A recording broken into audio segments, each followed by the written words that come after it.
Bell rings, get in the square circle, it's time. The Boxing Biz Podcast is live. Call in and state your mind, but get checked if you're stepping out of line. Jab right hand combination. We're interviewing fighters from every nation. The phone lines are busy. Have some patience. Your 3 minutes are up. No more conversations. The Boxing Biz, where we handle our business. Handle your business. We handle our business. Yeah, that's right. Mexico versus France. Champ. And let's hit them with it, right? Because that's how we do it.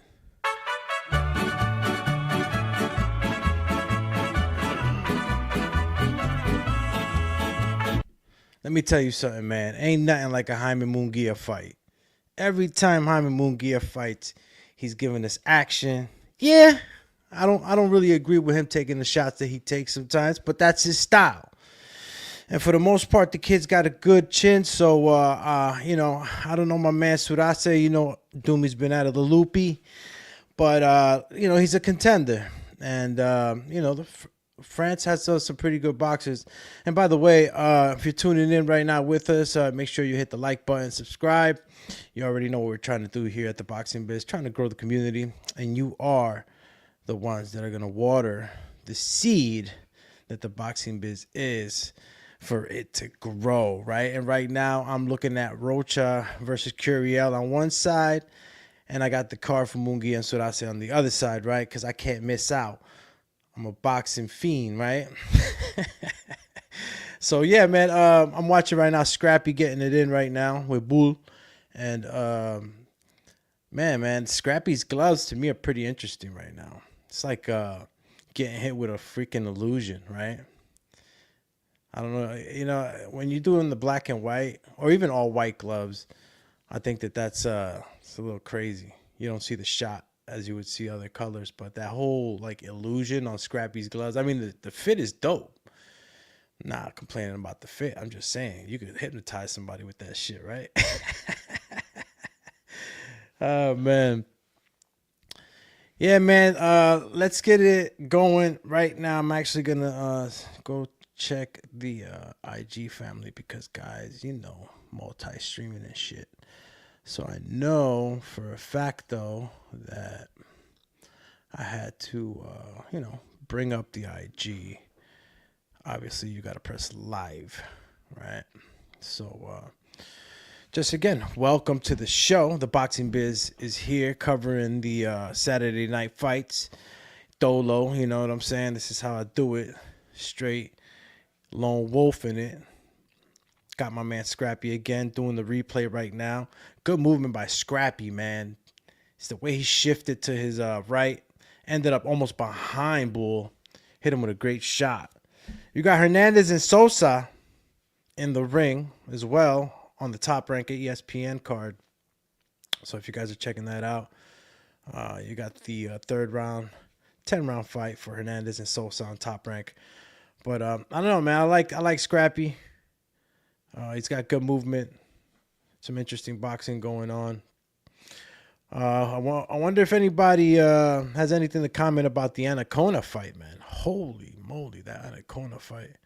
To me, honestly, Anaconda, correct me if I'm wrong, right? I don't know if it was Venezuela or Argentina, the flag that I was seeing. So I'm not too familiar with that fighter. But man, Anaconda was throwing fire. Leather, man.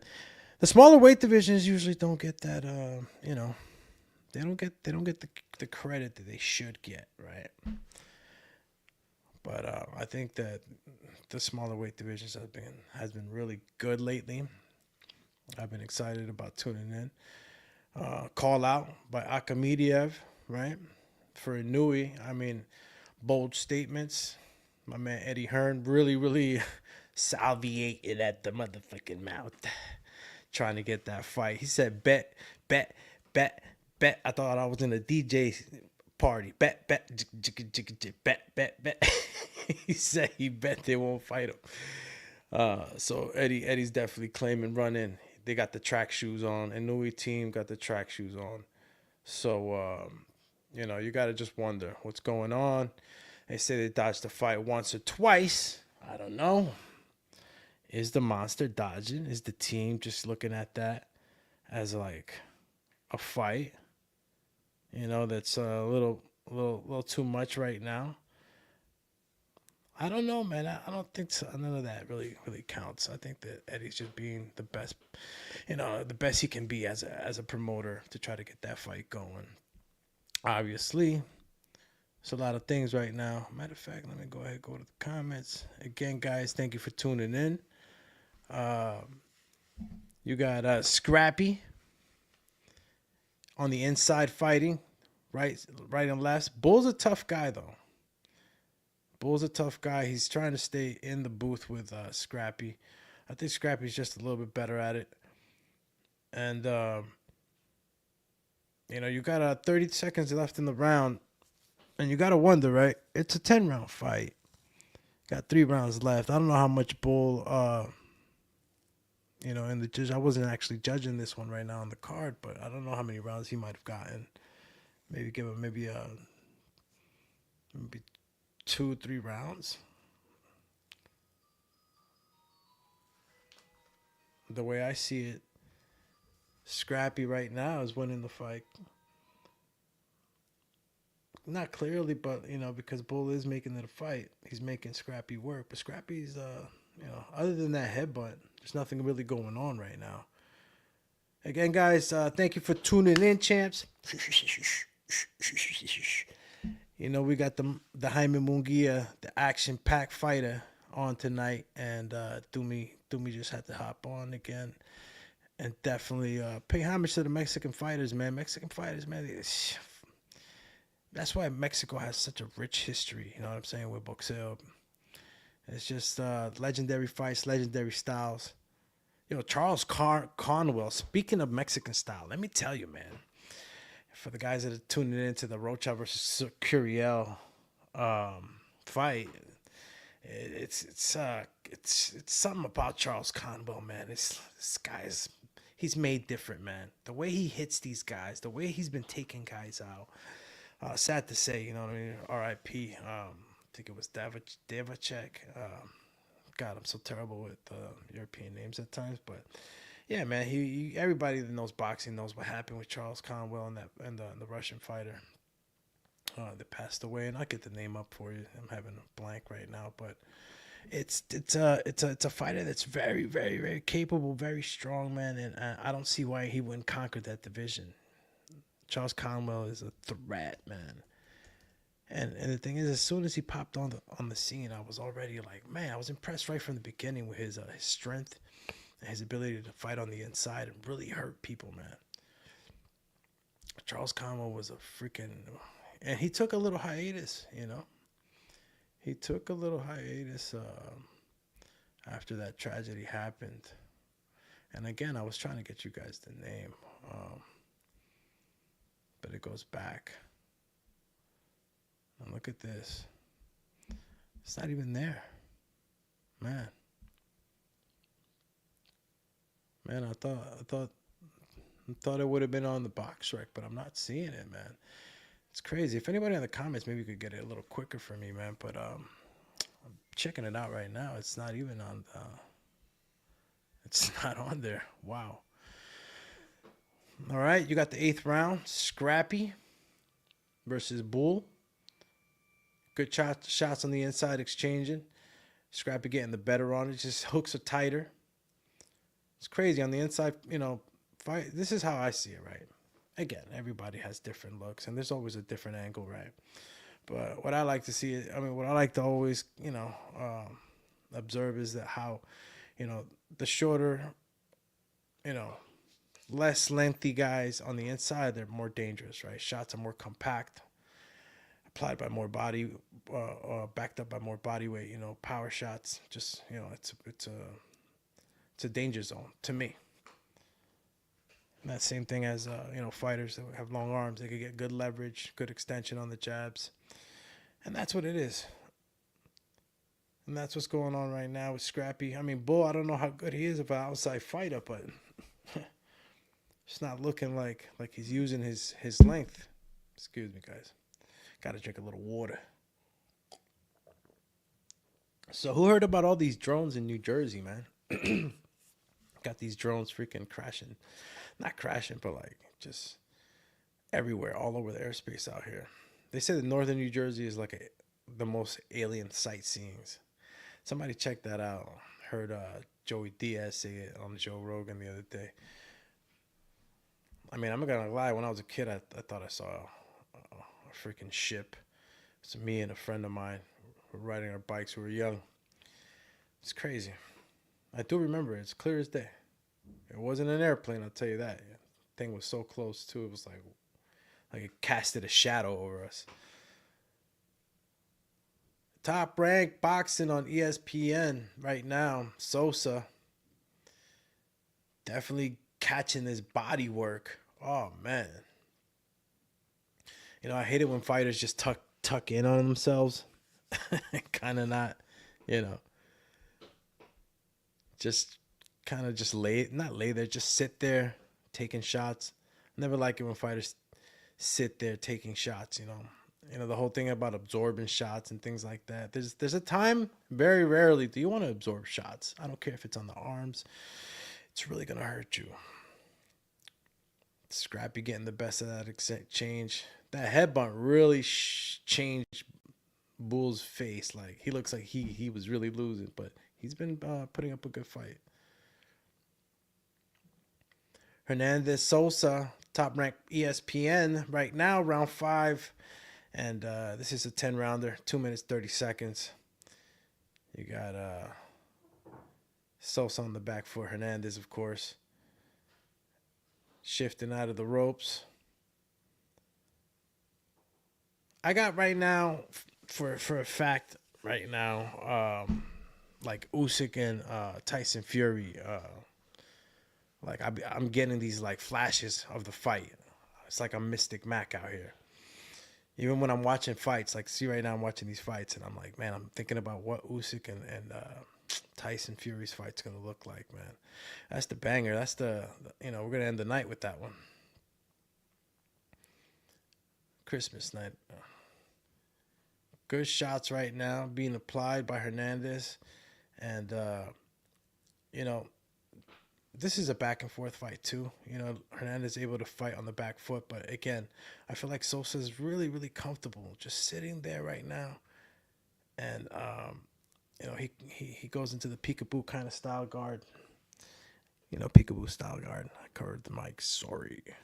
So yeah, it goes into a peekaboo style. Man, I wish I could get up right now, show you. You know what I'm saying? Matter of fact, I probably could. Let me see. I probably got good extension on this. Okay, maybe I don't. Looks like I moved my whole thing right here. Alrighty then. Again, Scrappy got this all day. I'll be honest with you.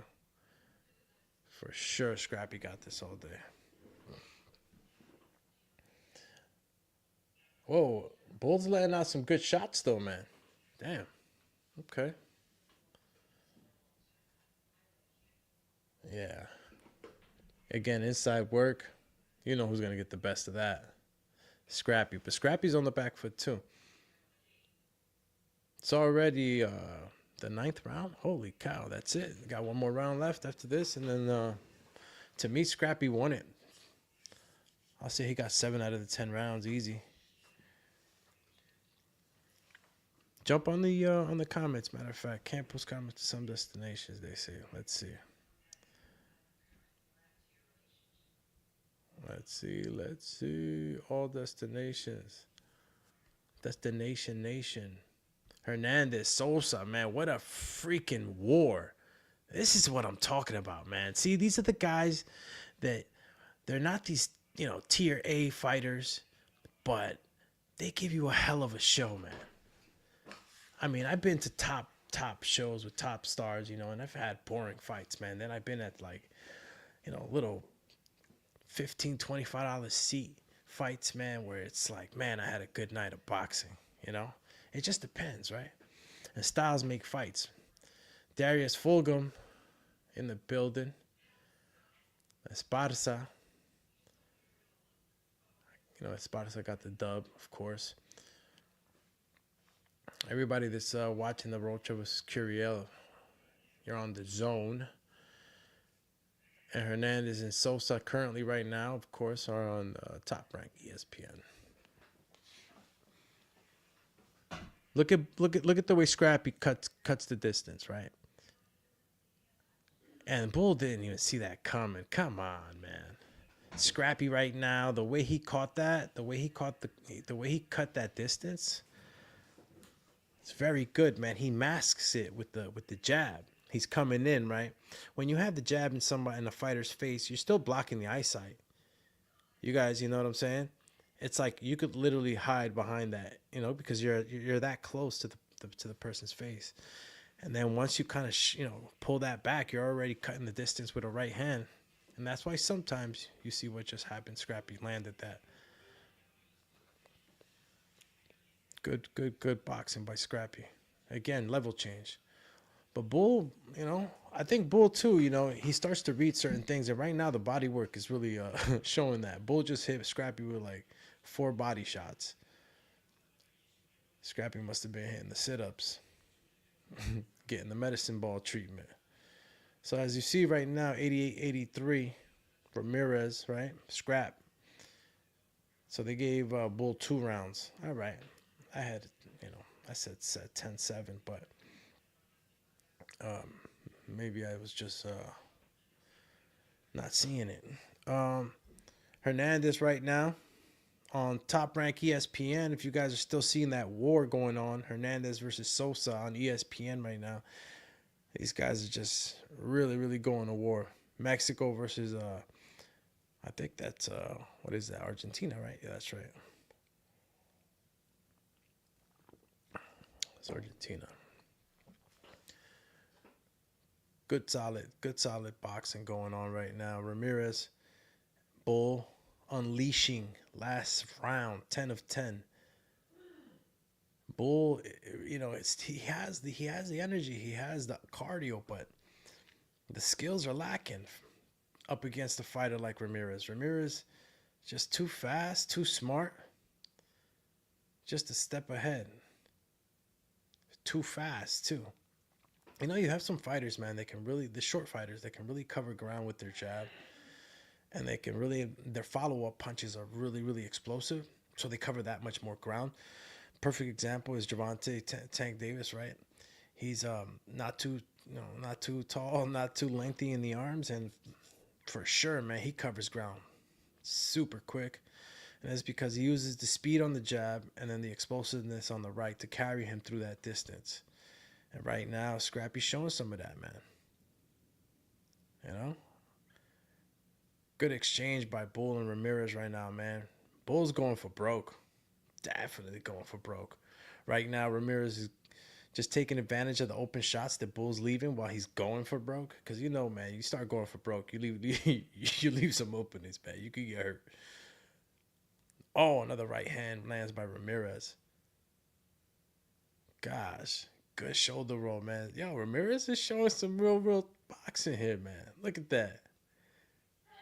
Good stuff, man. Good stuff. Fight is over. Ramirez definitely won that. Cards are, the card, Chris Mannix's card was good. I agree with it totally. Look at that big ass tattoo, devil tattoo on his back. I mean, I don't know. It's a devil, right? Because it has it has horns on it. I don't know. It's a bull that turned human. It looks like a devil to me. I don't know. Yeah, you tell me on the comments. Let me know if you know what's on Scrappy Ramirez's back. I'm thinking it's like a devil, but maybe we need to get him on the show so we could ask him. Right? Pretty sure now listening to this, somebody's gonna ask him. You know how to do Matron gets. Hernandez and Sosa back at it again on the 7th round. Top Rank ESPN. So if you're on there now, if you're switching back and forth like I am, very entertaining fight between Hernandez and Sosa right now. Mexico versus Argentina. If it's Uruguay, please let me know. I can't see the flag right now. But Hernandez really, really letting him have it, man. Sosa's got a good chin, good stamina, man. Good endurance for taking punches because Hernandez has hit him with serious shots. And again, both fighters have had good exchanges. Look at this. Referee's talking to him. What's going on? Oh, taking a point. Must have missed that. What was going on right there? Anybody see what happened exactly? Something happened, man. Something happened where the point was taken. What was it? Was it the grab?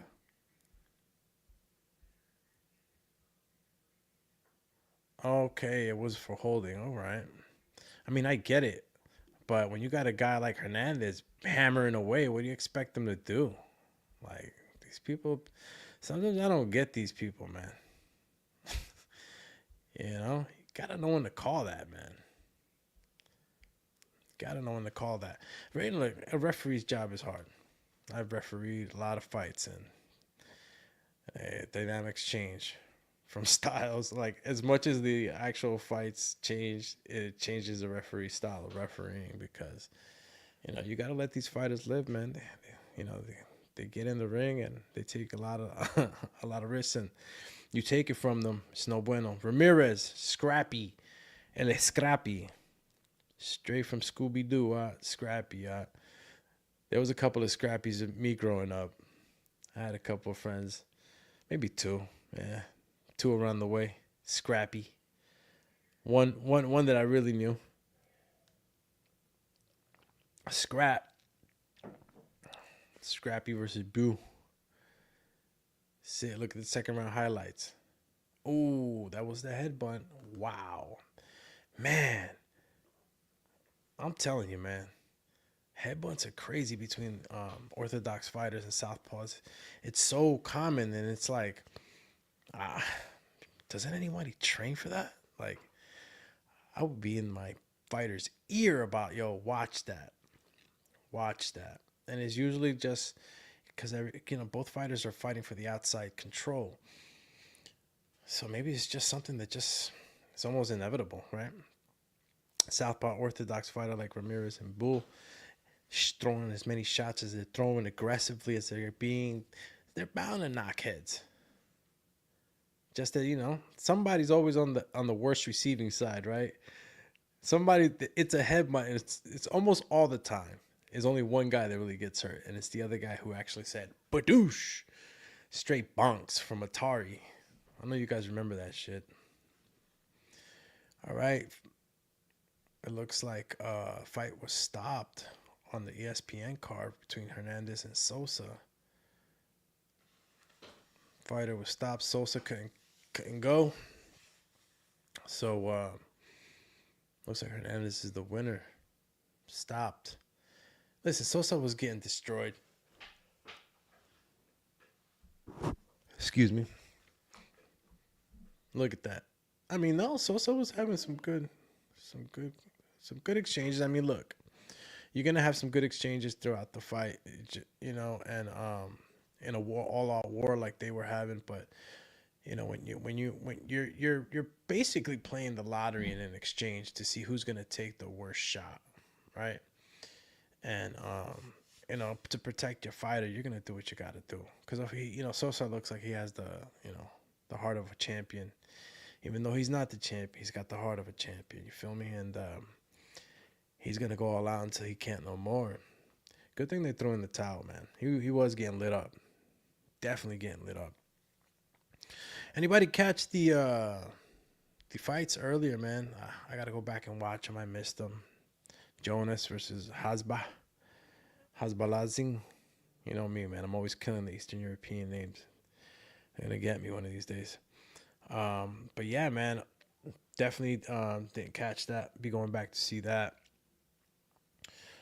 Stay tuned. Obviously, we got that big fight coming up. So stay tuned with us at the Boxing Biz, where we handle our business, because we're gonna be handling business for that fight. And it's a great fight. Usyk versus Fury 2 is probably gonna go down as probably one of the most electrifying heavyweight fights this year, and probably to the next, because this is for all the marbles, right? And you can't help but to think will there be a third matchup? Is there going to be a third matchup? All right, they give Hernandez the dub. Of course, Hernandez won. Sosa's team throws in the towel. Pretty entertaining fight, though. Like I said, I like fights like this that are just all action packed. Just don't feel great about the fighters taking as much damage as these guys were taking, especially Sosa, man. But definitely an entertaining fight. People got their money worth on this one. Cheap. Drinking that limon. Bro, I need these chat activated. What's going on? Doomatron activated. You know what I mean?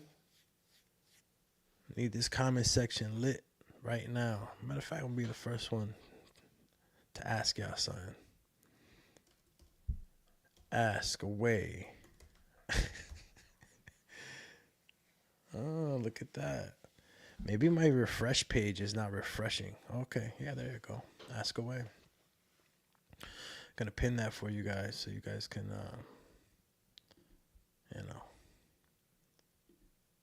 There we go. All right, commercial right now. We got the, we got Algeria on the broadcast right now on Top Rank. Man, Algeria's a smart guy, man. Yeah, his nutrition, all that stuff. He could have easily been like a coach. Easy would have been a coach, bro. The nutrition, the experience. Shout out to Christina Pancha too. But Algeria had a lot of know-how. Easy to help a would-be champ. Somebody that's on that journey of a boxer to have somebody like Algeria. And who's next over here? George Garcia versus Kudratillo. Abdul Kahorov. I hope I got that one right. My Russian Ruskies, right? I don't know what part of Russia, if he's one from Uzbekistan or Kazakhstan, or I don't know where these guys be from sometimes, right? We'll know soon. And I say it again. You see, they're promoting the fight December 21st, Usyk versus Fury. Come on, man, give me some play on the chat, Facebook. Matter of fact, I gotta tap in with Facebook. See how y'all doing, man. I want to know right now if if we're on the same side. I mean, I know you guys want to know who I picked. I want to know who you picked. And will we have a third fight is my question. Because I really strongly feel like Tyson Fury has the second one. I think that Tyson Fury just has like this ability to come back in the rematch and just mangle these guys. I mean, he did it to Wilder. And I think he could do it to Usyk, man. It's just that Usyk, as good of a boxer he is, Tyson Fury is also a good boxer. And he's just bigger. Charles Conwell, right now, yesterday's weigh-in. Telling you, man, Conwell's a machine. Kid hits you like he got bricks in his hand. Yeah, crazy power. All right, so what I'm gonna do right now is see what they got going on. They had an MMA fight. I know this is the Boxing Biz, but do me. I like combat sports, period. You know what I'm saying? I don't care if fucking Two Praying Mantis fighting the one on. I'm gonna watch it, right? But yeah, I have no idea why I said that, but it slipped my mind. All right, you got the I think he's from Argentina too, right? No, probably not. And the captions can't be on that one. Gerardo Vergara. Gerardo Vergara. There we go. Got that one right. We're a bit of in boxing limbo right now. Unless you guys got a fight that I haven't got on. But Conwell versus Vergara right now is about to start. Seeing the fighters warm up. We got a little bit in between right now. We also got the David Morrell fight, man. Shit, David Morrell, bro, against David Benavidez. It's crazy when you start talking about these fights, man, because believe it or not, right now what's going on is that like all the fights that we've wanted, and I think Ryan Garcia and Devin Haney kind of kicked that off, right? Where like people just had to start fighting, and we could go as far as even Teofimo kicking it off and fighting Lomachenko. But we'll keep it at Ryan, right? Like a lot of people started fighting each other, and it's like that age group that came in a little while ago in boxing that now are champions and are getting older, and they actually could they're actually in the business now, right? They are actually there's a strong play that for 2025, and I think Eddie mentioned that in his interview when Akhmedov won. I think he mentioned it, but anyway, you got 2025, and you're gonna start seeing a lot of the fighters that were coming up behind, like the Shakur Stevensons and behind the Devin Haney's, Teofimos. See, those were like all those teams. Now you got the other team coming in right behind them, and those are the guys that are starting to make waves. And those are the fighters like Keyshawn Johnson, Keyshawn Davis. Excuse me, I went football. Keyshawn Davis is a perfect example of that. And, guys like Abdullah Mason. So you got these guys that are coming right behind that other four horsemen that I just mentioned. And I think that you'll start to see a shift in the boxing. And I think it's going to probably happen across all the weight divisions, or most of them. As you guys well know, generations change. Time kind of develops. It shows how damn, Charles Conwell, man. If you guys are seeing it on the zone, showing some of his highlights. This guy hits you. It's like these guys fold up like lawn chairs. He's such a nice guy too. He was part of the Team America as well. If some of you don't know, now you know. Cheap. Yo, this lemon water is slapping. Yo, I see y'all don't want to join me on the chatty patty over here, man. What's going on? Matter of fact, I'm going to do something even better. You know what I'm going to do, guys? If anybody that wants to join in, I'm just going to throw a little, I'm going to throw a little linky up here on the chat, right? And if anybody wants to join, just click on it. You know what I mean? If you want to come in, say what up. Talk your shit, because I really want to know what's going on with this Usyk and Tyson Fury poll, because as a matter of fact, I should put that up too, right? Let me see. Yeah, as a matter of fact, I'm using the actual other chat right now so I can put this poll up for you guys, because nobody's asking away, right? So if you are on the Facebook family also, and on the Instagram, you could join us also on the YouTube. Kind of funnel everybody over here so we could all just talk our ish. But we got Charles Conwell coming up right now, and on the Top Rank ESPN, we're still waiting right now for the next bout. Pretty sure it's not Munguia yet. And definitely is not Roacha and Curiel right now. All right, making his way to the ring. It's Gerardo Vergara. Got the smoke coming up. Okay. Got the lights. Yo, those drones in New Jersey, though. I mean, I am not going to lie. I've had helicopters flying over my house, and it's been a lot. It's been a lot. Like, they've really, really been flying around a lot.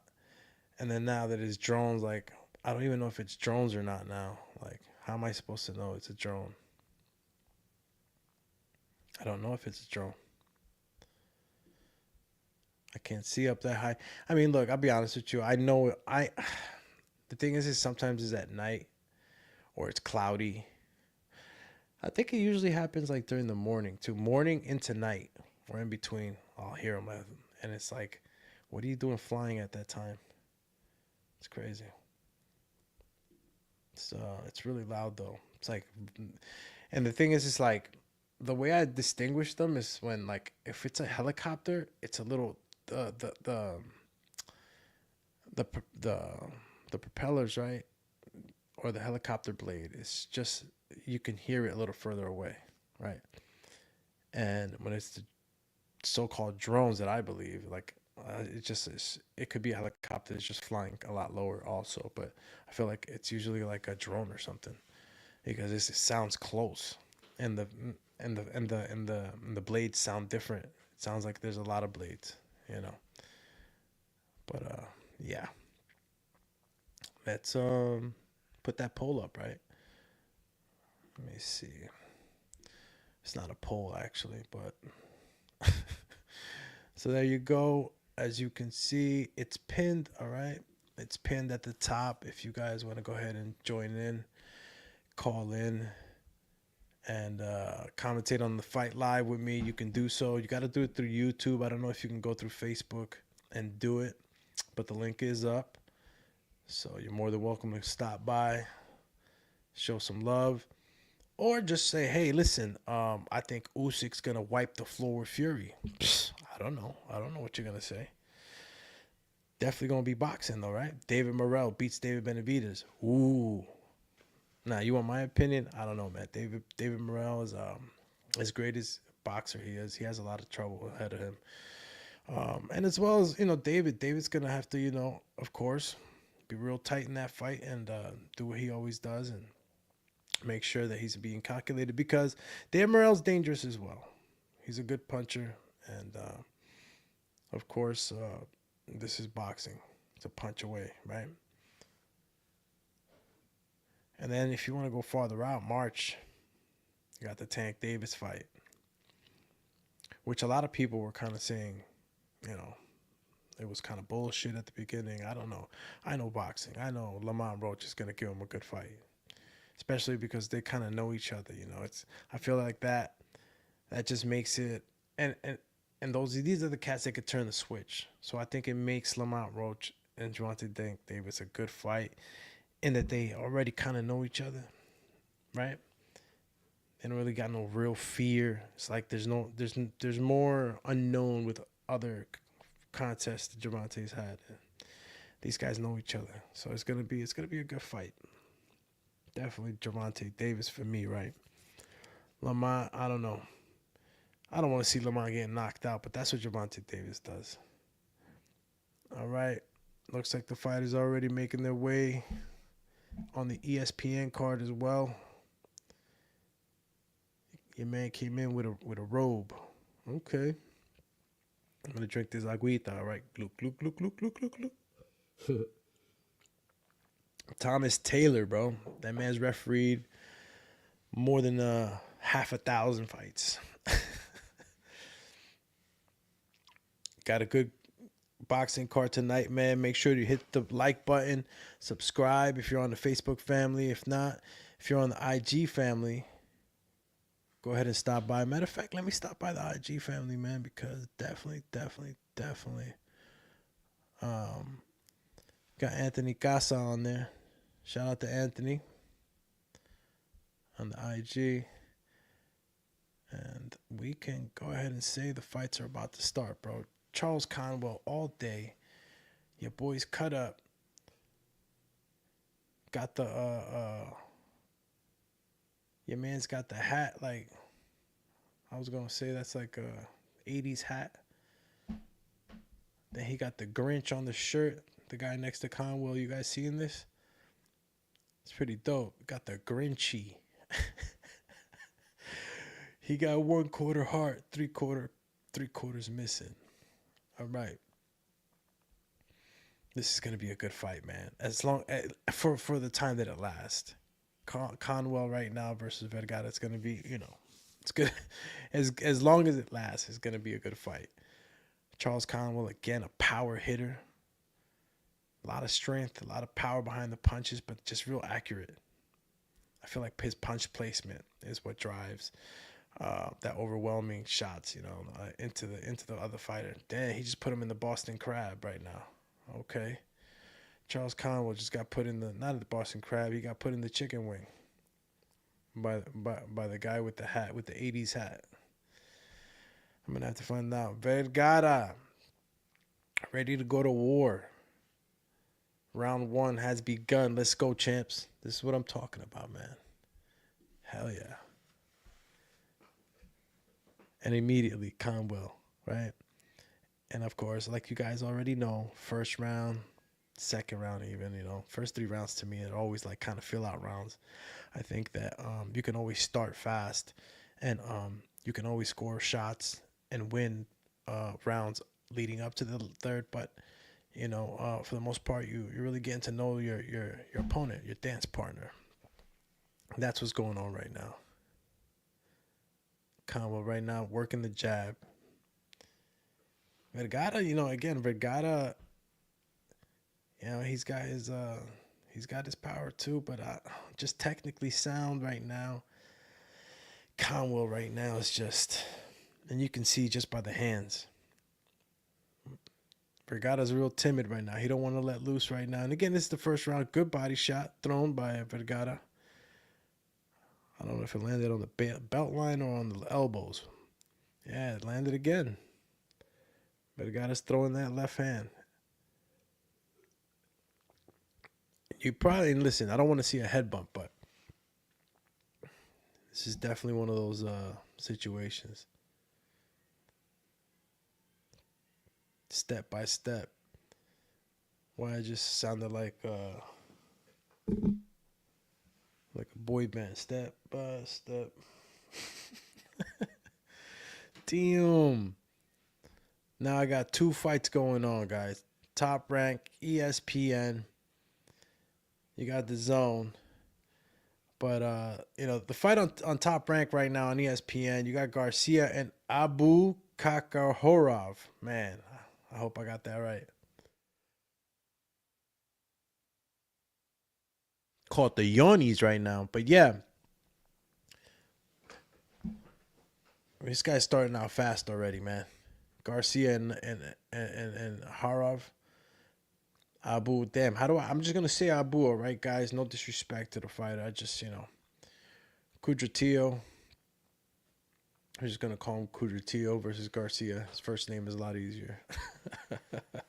All right, Kudratillo versus Garcia starting off right now pretty fast. The Russian style right now.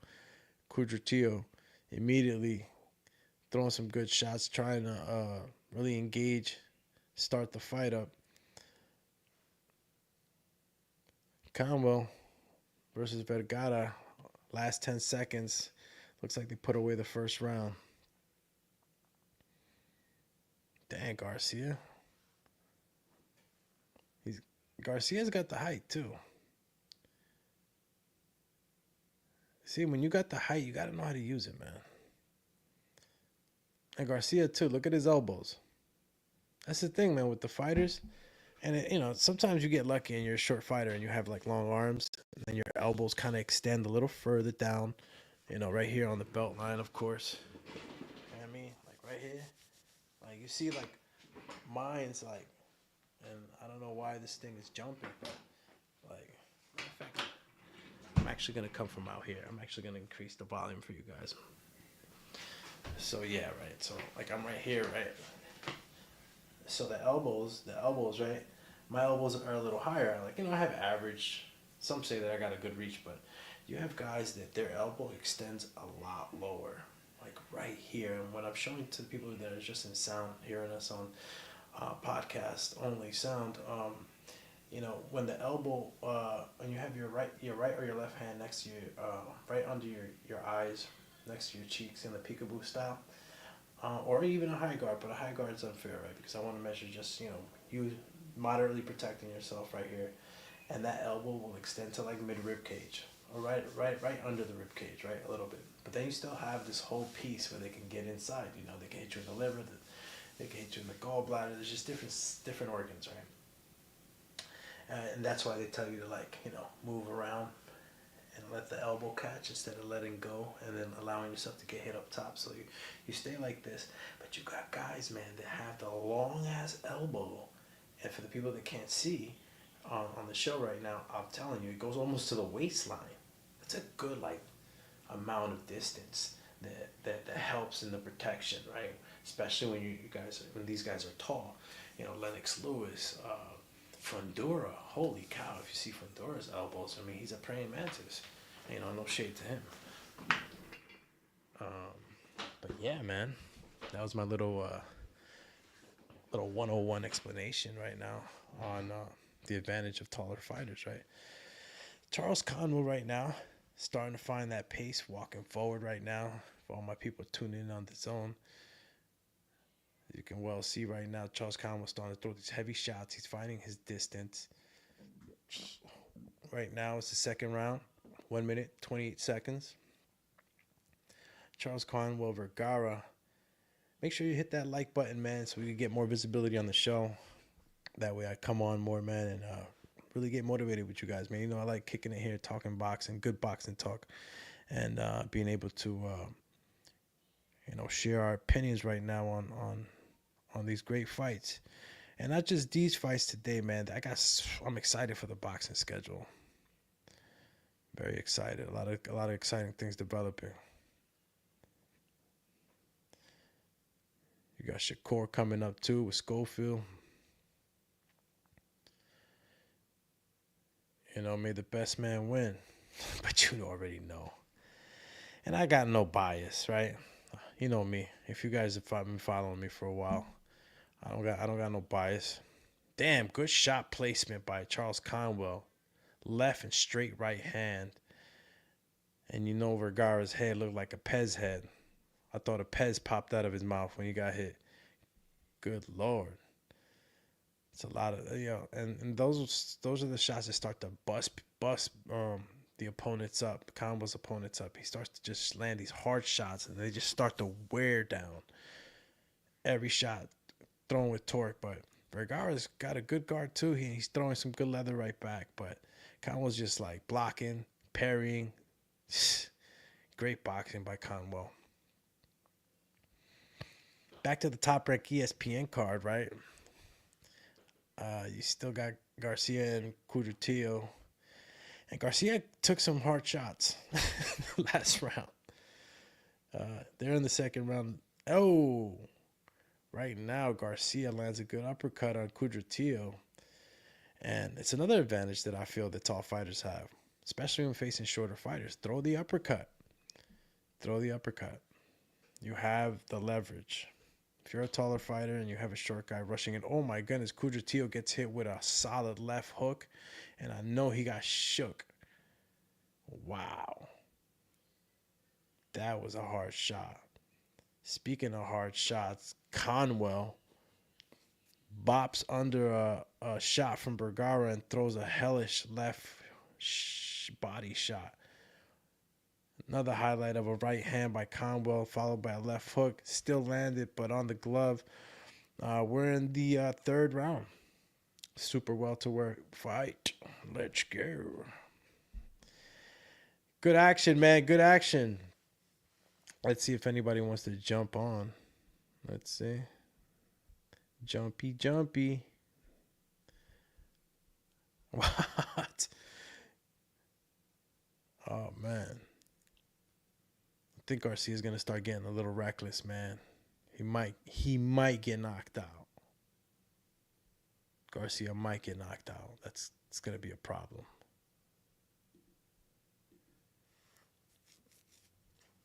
He's just, I don't know, again, as the rounds carry on and you're taking shots already, man, Garcia can't keep taking shots like that. Kudratillo is going to finish him off pretty quick. I think this is maybe a 5-rounder. 6 max. And we'll go back right now to Conwell versus Vergara. We got the third round, 1 minute 49 seconds, and we got some good action on both cards, both networks, The Zone, ESPN. We're getting our fixed Saturday night boxing. Champ. Chilling with the Doomatron. Appreciate y'all. Matter of fact, bring this back. Bring it back.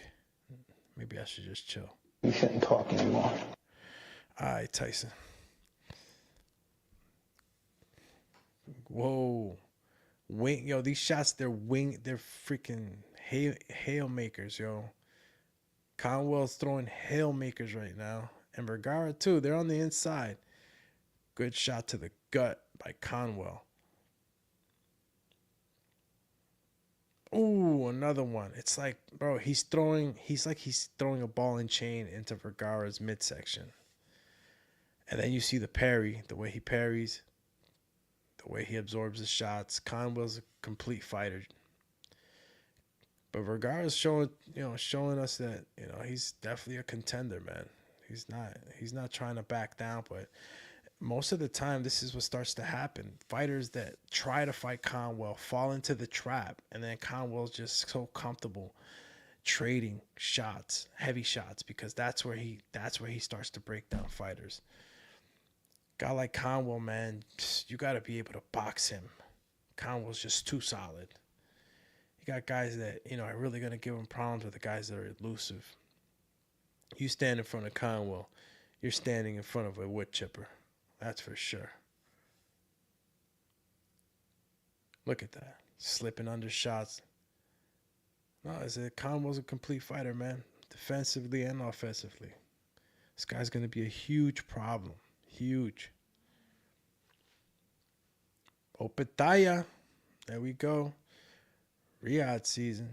Big shout out to Riyadh season. I can't believe the sport has been changing so much. I know I've been out of the loop with you guys, man, but now that I'm here, back, I definitely happy with the way things have been for boxing. A little crazy stuff, but that's the huge. The drama kind of changes, but nothing really new under the sun. Tyson versus Jake Paul. This was a crazy year of boxing. A lot of boxing history was made this year. You had a lot of stuff going on. And, that was a major one. I think that's going to be probably one of the, it is the biggest fight, right, ever viewed. So, I don't know who's going to do it bigger as far as viewerships, right? But, of course, we want to see other types of fights. Then we got all these other crazy leagues coming out. I was seeing boxing in the Bahamas. I don't know how long that's been out, but I'm just seeing boxing in a lot more places, and us being able to see it and consume it, We get a fight all the time now. Conwell versus Vergara. We're in the fourth round, 2 minutes, 21 seconds. Same story. Shots being traded at the mid-range right now. And none of the fighters are really landing, but all it takes is one when you're throwing shots like that. I'll tell you. Vergara right now is, actually boxing pretty well on the back foot while throwing shots. So kudos to him. Because this way he can at least retreat and not fall into the trap of trying to press Conwell, because Conwell will sit there and trade. But, Conwell's moving so good. Look at the shots being thrown by Conwell. Bro, Conwell really impresses me. And anybody that knows me, the fights that I've covered for him on the podcast, I'm just like, man, I'm impressed. Because he has the ability to just break down fighters. The shots really break you down. Speaking of breakdown, Top Rank Boxing on ESPN, Hernandez, or Garcia, excuse me, land some good shots on Kudratillo.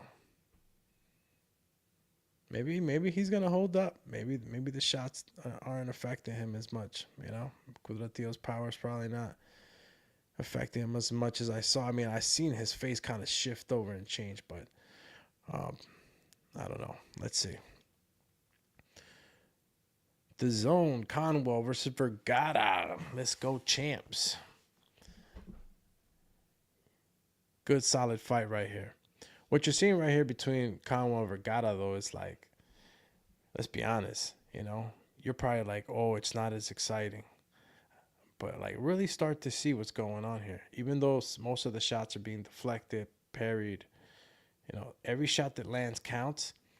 And you're seeing the level of boxing that both the fighters are displaying, because Vergara's not no walkover, man. He's showing he can move on the inside. He's showing he can stand, and he's being wise. He's backing up. Good shots. Good shots on the inside, toe to toe right now. Vergara, Conwell. Conwell lands a gut shot and then comes over the top with a right hook. But Vergara's not phased. Not phased at all. But we'll see as the rounds carry on. I'm telling you, he's gonna start to feel them shits. Appreciate everybody tuning in, man. Listen, go hit the subscribe button if you haven't already. Appreciate it. Hit that like button. You know it's gonna bring visibility to the show, and of course, you know we want to bring more visibility to the show so we could get on here. I know one of y'all gonna finally get the courage to come on the comment section. Or maybe hit the StreamYard. Link. Come on real quick. You don't got to come on video if you don't want to. You can just call in, but definitely come in and state your piece on the fights right now. And shit, man, if you want to throw a topic out there for the upcoming episodes for the following week coming up, let me know what's exciting. There's a lot of stuff that's always, there's a lot of stuff going on in boxing right now. Who am I kidding? I mean, I just like to hear what you guys, want to watch. I mean, it's really what you guys want to hear, right? What's really popping. There's a whole bunch of stuff that's going on. And fights coming up, like I said. And of course, there's the business side of boxing. So there's fights to be made. Sometimes they don't happen, so we need to talk about that because they need to hear it. You digs? I ain't got a shovel, but can you dig it? Whoa, Garcia and Kudratillo went into the ropes. Looked like Kudratillo was going to hit him with a DDT. Good action going on right now. Come on, champies.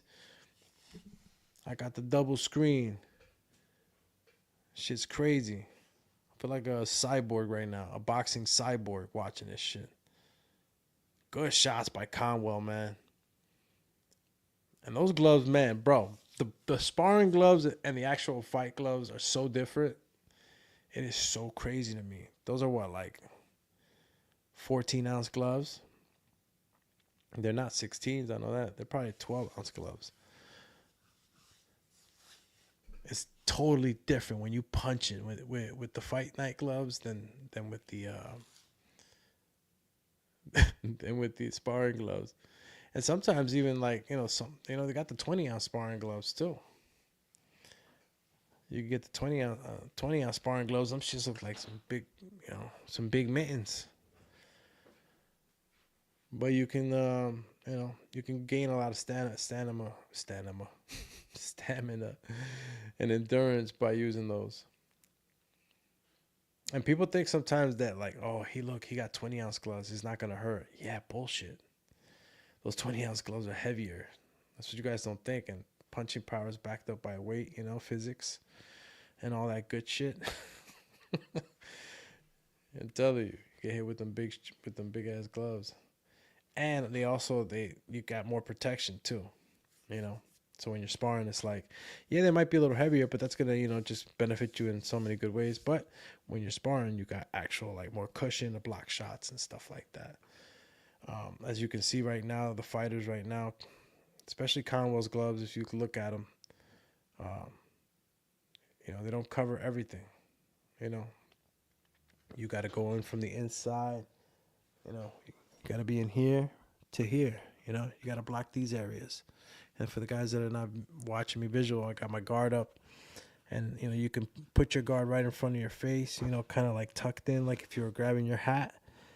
And you can come back out to the earmuffs, depending on where, what engagement of the fight you're in and, what punches are being thrown. That's how quick the reflexes happen in boxing. It's just so quick that you're thinking to be able to dodge, parry, and do all this stuff. So you got to respect these fighters, and the respect has come a long way too, because these combat sports has always been looked at in a kind of the dark shadow, but they're starting to realize that this is a lot of skill, a lot of quick reflexes, it's more than just a brute sport. Look at your man, Alexis Roacha. And I see Roacha got that face right now, bro, especially at the face-off, man. He's mad, dog. He want to... I think he was kind of tired already of Curiel. But Curiel did not let off in that face-off, man. That shit was funny as hell to me. It felt like it was two of my primos arguing and shit. I swear to peace, bro. Oh, man, that face-off was funny as hell. Roacha and Curiel. Curiel was just, hey, pues, que? Like, everything was answered with, pues, que. Oh, snap. For the IG family, man, if you got disconnected, there's only 1 hour on IG. So come head on over to the YouTube channel and join us over here and definitely kick it with us. You could, come on over if you already didn't get shut down, because I think you did get shut down on Instagram. Good shots being thrown by Vergara right now, not landing not one of those like long uppercuts that he's trying to throw, but a good trying to change levels and distance to try to confuse Conwell a little bit. As Conwell starts to get a little too comfortable, man. This is dangerous Conwell. And Vergara has like a little smile on his face, man. I mean, I like to think that he's he's okay. He's not feeling any of that damage, but we'll see. We'll see right now. What round are we in? Jesus, Lord Almighty, what is this? I'm pretty sure that's the 6th round. All right, guys, let me close out the IG. And let me go back to the team. All right, Vergara on the ropes, bro. Why is he on the ropes? Oh, my God. He just took like freaking 6 shots to the face. I swear, every time Conwell hit Vergara right now, Vergara turned into another person. Face change. Like power slap. You ever seen power slap? These guys get slapped, the whole face changes. That's what Conwell, that's the kind of, Conwell has the I'll change your face power. Good body shots being thrown by Vergara off the ropes, though. Vergara's still showing that he can box under pressure, able to absorb these hard shots. But when they really truly land outside of the guard, Vergara is just waiting to get knocked out, man. It just seems as though Vergara doesn't have as much success in landing. The movement, the defensive movement of Conwell is just a lot more polished, and it's showing, man. Because again, as the rounds start to pile on, you're gonna see that, Conwell's just gonna be a lot fresher. You're getting hit with less shots. Vergara's a dog, though, man. He's showing a lot of dog right now. Some of these guys would have been knocked out already. For sure. Crazy. Meanwhile, on ESPN, you got Kudratillo right now with Garcia. It's been an entertaining fight, too, man. We got some good fights tonight, man. Y'all can't complain. And if you guys are missing it, shit, man. Get the app, Get the app. Oh, man. Got Kudratillo on the back foot. Looked like Garcia starting to be the hunter. Straight Terminator. Ooh. The Punisher. Kudratillo's the Punisher? Well. Oh, try to hit him in the back of the head, Kudratillo. What are you doing, dude? Nah. That was like, oh, man. I'm seeing highlights on the zone right now. Conwell landing these horrible shots. And when I mean horrible for Vergara, it looks like Vergara's face changed like 5 times in those exchanges. I mean, it looks like his face is going to be different after this fight. Conwell has tremendous power, bro. He got the pile-on power. See, this is a different type of power. I'm telling you, it's a different type of power. I know you guys, it's not the KO flash power. It's the thudding, internal damage. All right? It's the internal damage power that Conwell has. It's concussive, man. It's crazy. look, it's 60-54 for Chris Mannix's scorecard. Totally agree with him. I haven't given Vergara any around, even though he's like, he hasn't tucked himself away into a fucking casket. You know what I'm saying? He's not gonna go into the dark quietly. And you see the Conwell held his composure. He knows that the fighter's turning his head. He's not gonna hit him with a hit in the back of the head, shot in the back of the head. You got fighters that respect, man. Plus, Conwell already put somebody away, and that's sad. So I could imagine the level of sportsmanship that now he has even more, you know, because of these experiences. But still showing that predatory explosiveness and really will to kill type of thing. You know what I mean? He's in there. He's pushing Vergara, man. He hasn't stopped pushing Vergara in the back foot since like the third, fourth round. He's had him on that back foot forever. Good shots, though. Still being landed by Vergara, but it's just it got no mustard. Vergara's throwing shots and landing at times, but it got no mustard. Got no mustard, no ketchup, no salt, no pepper. Straight white rice, steamed. Look at him, y'all.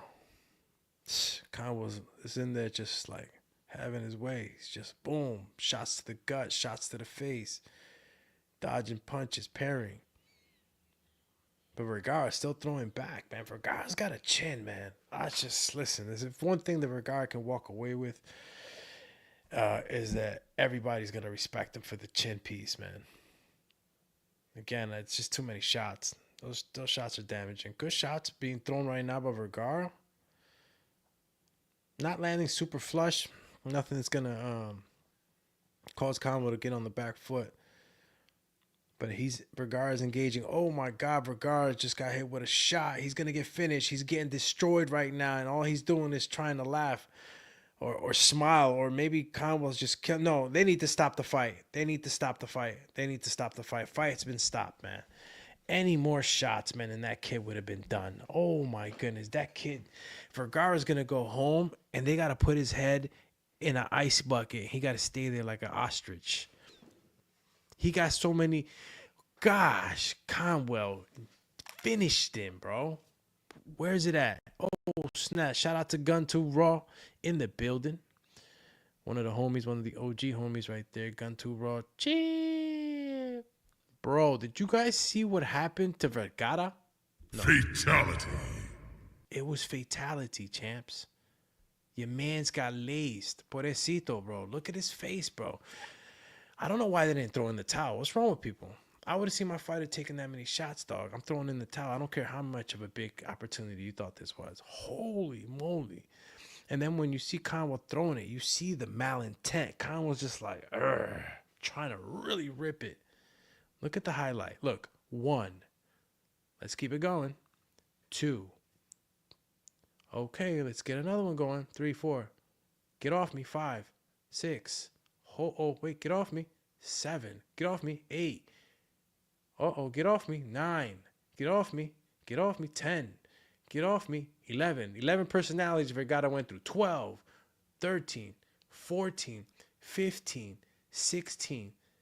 Are you kidding me? 17. 18 punches unanswered thrown by Conwell. When was the referee going to stop that? All due respect, I think he's a great ref. But if you've been seeing a fighter take that much damage, I don't know, man. You know what? It's so hard being a referee. It's not an easy job. But that was 18 shots unanswered. That's a lot of shots. Your face is numb. Conwell victorious with his Grinch team. Yo, he got the Grinch sweatsuit on. Conwell's entourage is dipped up in the Grinch wear. Yeah, man, that was a hard shot. A lot of hard shots absorbed by Vergara. Give me a second. Hold up. Wait a minute. You know what I had to do. Bro, he got destroyed, bro. He got Beater B versus Bivol 2. This is an interesting match because going into the first matchup, I had Better BF, and it was a close fight. You could have swung both ways, and I would have never been, I would have never argued much. You know, I wouldn't have argued with you too much if you would have went with Bivol, and or if you thought somebody Bivol won or whatever. But Better BF got it. But I feel like in the second one, Bivol's gonna be better, bro. I think Bivol's coming back on some Tyson Fury shit, and he's gonna want that, he's gonna want that undisputed back, man. He's gonna want, and of course, these are true champions. And shout out to the Turk, a la Sheik. No, but shout out to the Sheik, man, from Riyadh Season again, making the fights happen. Duh, that's what you should have been doing, but y'all was too busy, like little pigeons, arguing about fucking crumbs when y'all could have been making these fights for the fans and actually making some real bang. Because we the fans, we'll show up, bro. You give us the fights that we want, we'll show up. But you waited so damn long. But the Sheik took care of it, and now we got all these crazy fights. Got a lot of good fights. We got a lot of shout out to my UK fam, man. You guys got some good fights coming up out there. There were some good fights going on. I actually didn't get a chance to catch them, but you got a good one coming up. My man Bell and I forgot my other man's name. I be losing it sometimes, champs. Sort of like that, multitask, short memory sometimes. Let's see what Chris Mannix is saying. Yo. Conwell destroyed them. And honestly, bro, honestly speaking, I didn't want Vergara taking any more shots. That was hellish, bro. That was real hellish. And who do you guys see Conwell fighting? I mean, super welterweight. Who's he? What's he doing? Let's go. Hold on. Okay. Again, shout out to everybody tuning in on YouTube. And really appreciate if you guys, hit that like button. Cling. Doesn't take much. Man, I'm kidding with you. But just hit that like button, man. Leave a comment. Become part of the Boxing Biz family. And, let's build our community here and share some of this boxing knowledge, man. There's some of y'all out there, man, that really know your boxing knowledge, bro. Some of you guys out there really know what you're talking about. And shit, man, even if you don't know what you're talking about, call in. Call in and we'll see, where your journey starts in boxing, because, I'm going to keep it 1,000 with you. Mm-hmm. 18 punch combination. You guys seeing this on the zone for the highlight? That was an 18 punch combination. Where's my punch counter? Matter of fact, I think I got a punch counter. I actually have one. I'm going to start using it on the show. All right.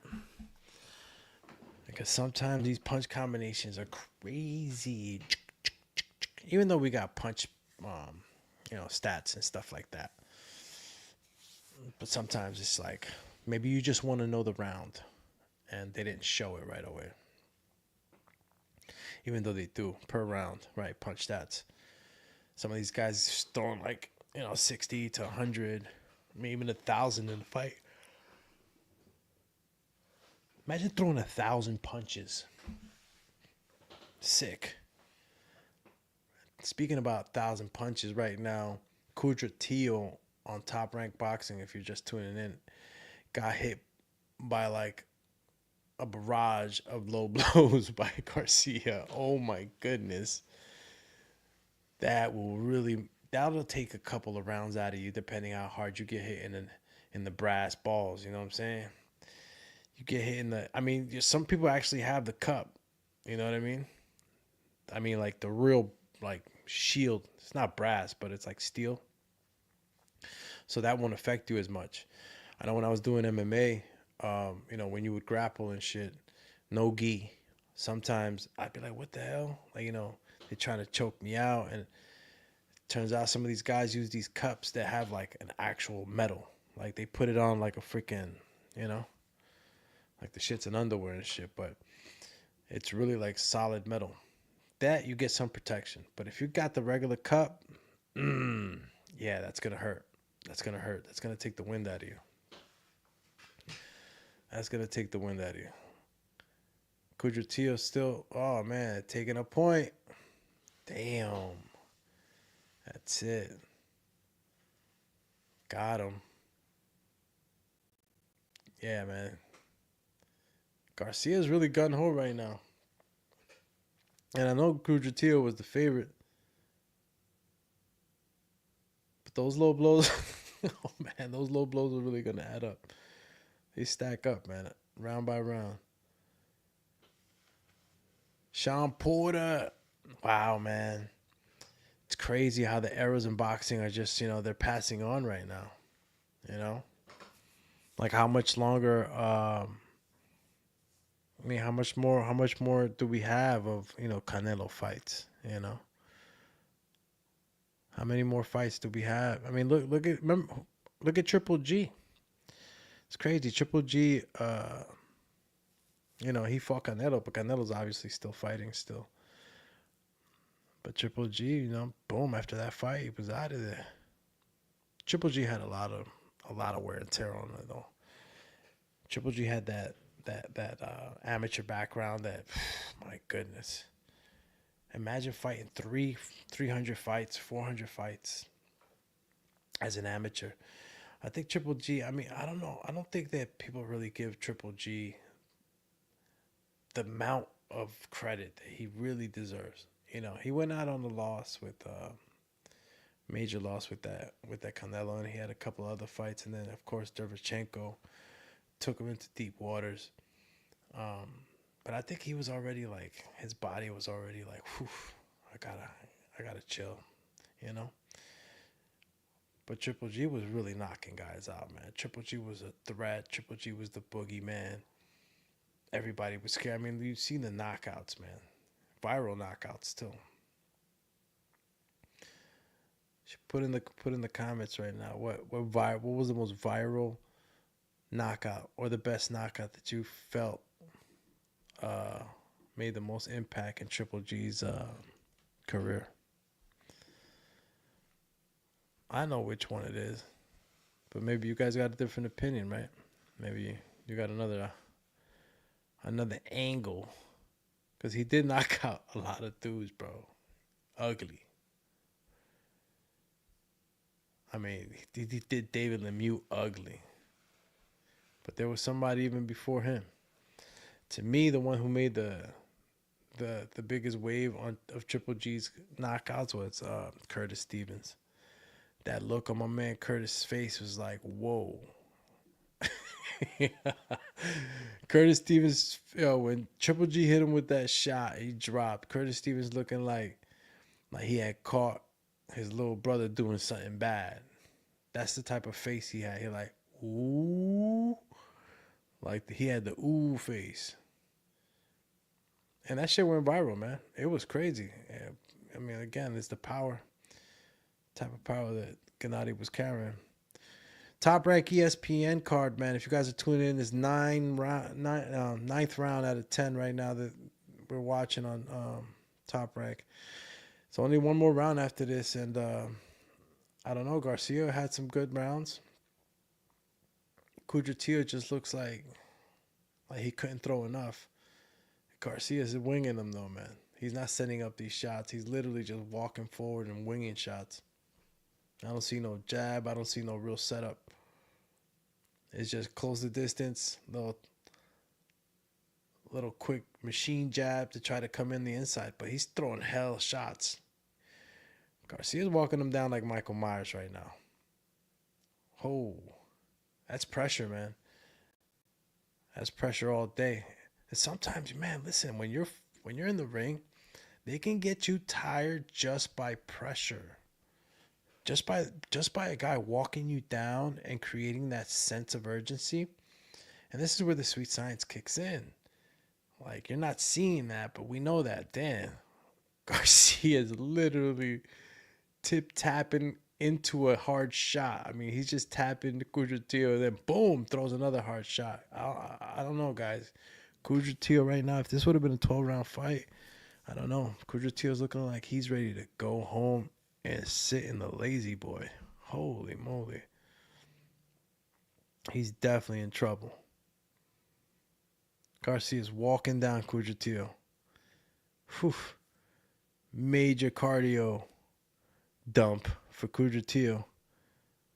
On the back foot, on the ropes now. Oh, daggone it. Garcia letting loose. Oh my gosh.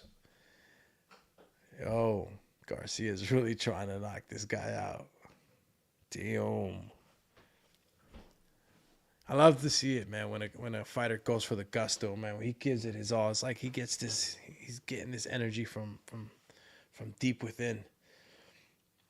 Can't wait to see this Roacha fight, though. Oh, man, this Roacha fight is going to be good. Look at your man. Look at Curiel.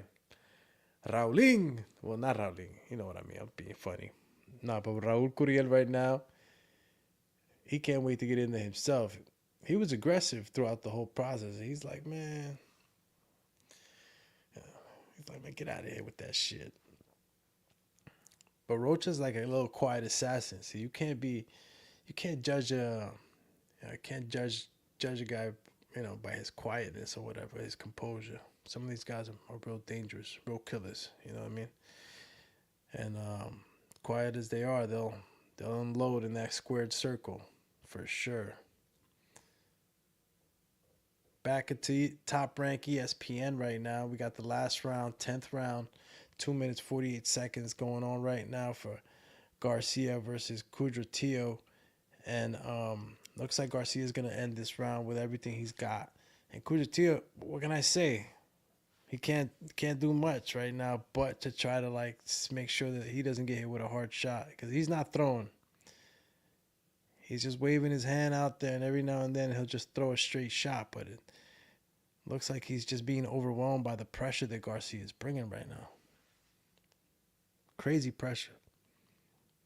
And he's feeling the pressure because he's tired. I'm telling you, man. Kudratillo is super tired right now. I can't believe it.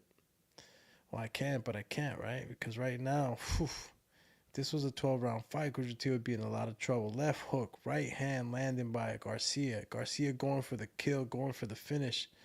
Walking down. Damn. Bro, Kudratillo right now is pulling. He's pulling from his ancestors right now within. He's not trying to get knocked out, bro. 1 minute 41 seconds left for Garcia and Kudratillo.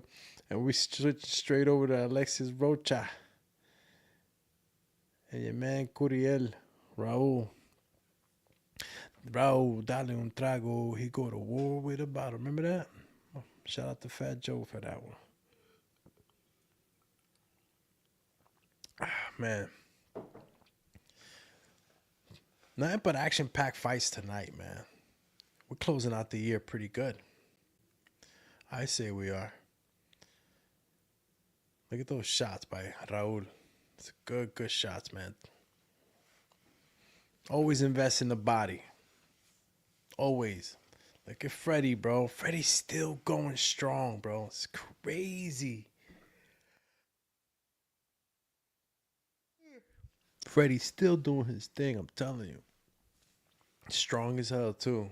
Don't sleep on Freddie. Still holding those mitts. He's held the mitts for so many fighters, bro. Coaches don't get enough credit, man. Holding those mitts is it's an art. All right, we're at the last 30 seconds of the Garcia-Kudratillo fight on Top Rank ESPN. And Kudratillo finding success on the back foot a little bit, but nonetheless, Garcia still hawking him down. It's like chicken hawk, fog leghorn out here. And Garcia is the chicken hawk. Catching him. Good 1-2 on the back foot for Kudratillo, but looks like the fight's going to end on a grab. And there you go. Good night. All right, this is the one I'm waiting for, though, bro. Team Alex Roacha. I'm with Lex, man. You know what it is. I'm a Lex. He's a Lex. I'm going to have to. No, just kidding. Nah, I'm going for Alex Roacha because I believe strongly that Alex Roacha is definitely going to show levels in this fight. Definitely going to show levels. Look at Alexis Roacha, man, on the weigh-ins yesterday. I'm telling you, man. You can talk on the face. The face-off was funny, but the fight ain't funny, especially for you as a fighter. And right now, I'm telling you, Alexis is gonna come in, and he's not gonna come in crazy. Alexis is gonna come in making everything count. Everything's gotta count. He wants to destroy Curiel, especially after all the jibber jabber. And I don't know who you guys got winning that fight, but I think I can honestly say that Kudratillo, either he lost or, you know what I'm saying? Either he lost or this was a close fight. Because the better half of this fight, I'm just seeing forward pressure. So let's see who actually got this one. Let's see who actually. It was a crazy fight, but if you just look at Kudratillo's face for real, man. He was getting bombarded, man. Overwhelmed at times.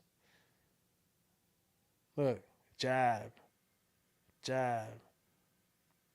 Pushed him into the corner. Just throwing shots. Garcia was just mad dogging it. He was going, he got caught with a good left hook right there. What he do? Got caught with another right hand, but it's off. When Kudratillo threw these shots, he was stepping back, so it's not like he was giving them the mustard. You know what I mean? Well, he was giving him a little mustard, right? But he wasn't giving him the salt and pepper with it because he's going back. He's not punching forward weight. He's going back. So it's a snapshot, unless you stand your ground. And as you saw at the last highlight, Garcia caught him with an ill-ass shot. Holy. Look at Alexis Roacha. Yeah, man, I think Alexis Roacha for real is gonna make this a war. Pretty sure Curiel is looking for the same, right? This is the style match, styles make fights type of talk right now. Let's see, 97-92. Wow. Carlos Flores and Sergio Nug. All right, let's see, guys. Come on. Show the fight, Fernando Martinez. Hey, yo, Fernando, man, you know I can't do that shit, bro. They try to get me flagged. Shit, right now, there's no fights going on right now because the fight just finished. Scorecards right now are being given right now. 97-92, and pretty sure the winner is Garcia. Boom. Holy cow. Good way to snap back for Garcia, man. Got caught with a good shot by Kudratillo, and he instantly snapped back with a left hook of his own. And of course, both fighters will find success, but oh man, that was a hard shot for Kudratillo. Holy cow. He was ready to get knocked out. What a shot. Overall leverage was being used pretty damn good by Garcia. He never smothered his punches. He was always letting them off the... Wow. My God, those highlights in these rounds definitely had Garcia winning. Damn. Fernando. Catch the fights, man. You got them on ESPN Plus or The Zone. I think they got specials too, man. They got the holiday specials. They gotta have something going on. I'm not saying that you need it or nothing like that, but I'm saying why not? See if you could get like a code. Yeah, there's different ways to purchase it. Purchase The Zone on your web browser. All right, guys. Sometimes if you buy it on your iOS or you buy certain apps on your iOS, they charge more sometimes because they split money. It's a weird thing I found out. But yeah, buy it on your web browser. I'll get you a DAZN account or ESPN. Catch the fights. And if not, just catch the commentating here with us. All right. Alan David Picasso versus Jason Coelho. This is the co-main event for the Munguia. All right. Okay. I reloaded. Bro, I think I need a sandwich, dog. Y'all want to stay on with me while I have a dinner sandwich, yo? Because I'm telling you, I am hungry, man. Freaking hungry. Yo, look at the ring girls on the zone. They got the little Christmas dresses on this. Little Santa Claus dress. Oh, man. Never seen this one. Excuse me. Get this fight going already, champies. Let's go. Vamos con todo. Bro, telling you, bro. Jaime Munguia, and I don't know how much he learned after the Saul Alvarez fight, right? Because honestly, I still feel like he gets hit a little too much. But definitely, man, an exciting fighter. And that's what I could always look forward to. That's why I'm out here. You know what I mean? I'm out here right now, ready to go. Like 4 hours. It's like, nah. I don't know, maybe. But I'm ready to definitely enjoy the fights. Yo, and the whole night's been dope. So anybody that's just tuning in again, the whole night's been very good boxing. Been a great day of boxing today. Fights that, normally you don't think they're going to be as exciting or thrilling. They were on the undercards and even the prelims and stuff. Got good fights. All right. Is that war on his hat? Raul got war on it? Nah. Yeah, I think it is war. The what? The borrador? What does this say on his robe? Well, I didn't catch it. El borreguere. Wow. Somebody please clear that up for me. I thought it was El Borrador. That's like, the eraser. Which I thought it was catchy in Spanish and shit. Never seen it like that. El Borrador. But you know who's coming. The one and only Alexis Roacha. And these are the young fighters that I keep telling you guys. These are the fighters that, are definitely they're already into their career. Getting into their look. Highlights are crazy, champ. Bang, bang. Yo, that right hook is crazy. Raul feels like he can take him out, though. And that's all you need, man. Just got to believe. A lot of hard work being put in by both fighters in this main event. Shout out to everybody tuning in with me.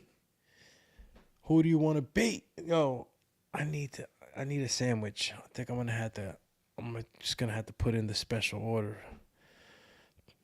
right now, dogs. I gotta put in the special order right now. Chip. I need some. I need a hamburger. Yeah, and not for nothing, man. About the last month, maybe it's been a little bit like up and down with the working out. Now, for those that follow me on IG, also, man, if you want to follow me on IG, if you don't already, Alex Doomsday Linez on IG, Facebook Alexander Linez, and you already know we got the Alex Doomsday Linez channel too on YouTube. So if you guys want to check things out there, but for the most part, coverage will be here on the Boxing Biz, and we'll make sure that we dish it off to the other platforms after. because some of them we can't go live on there, but nonetheless, we'll get the content out there, especially on Facebook. Shout out to the Facebook fam, man. Facebook fam,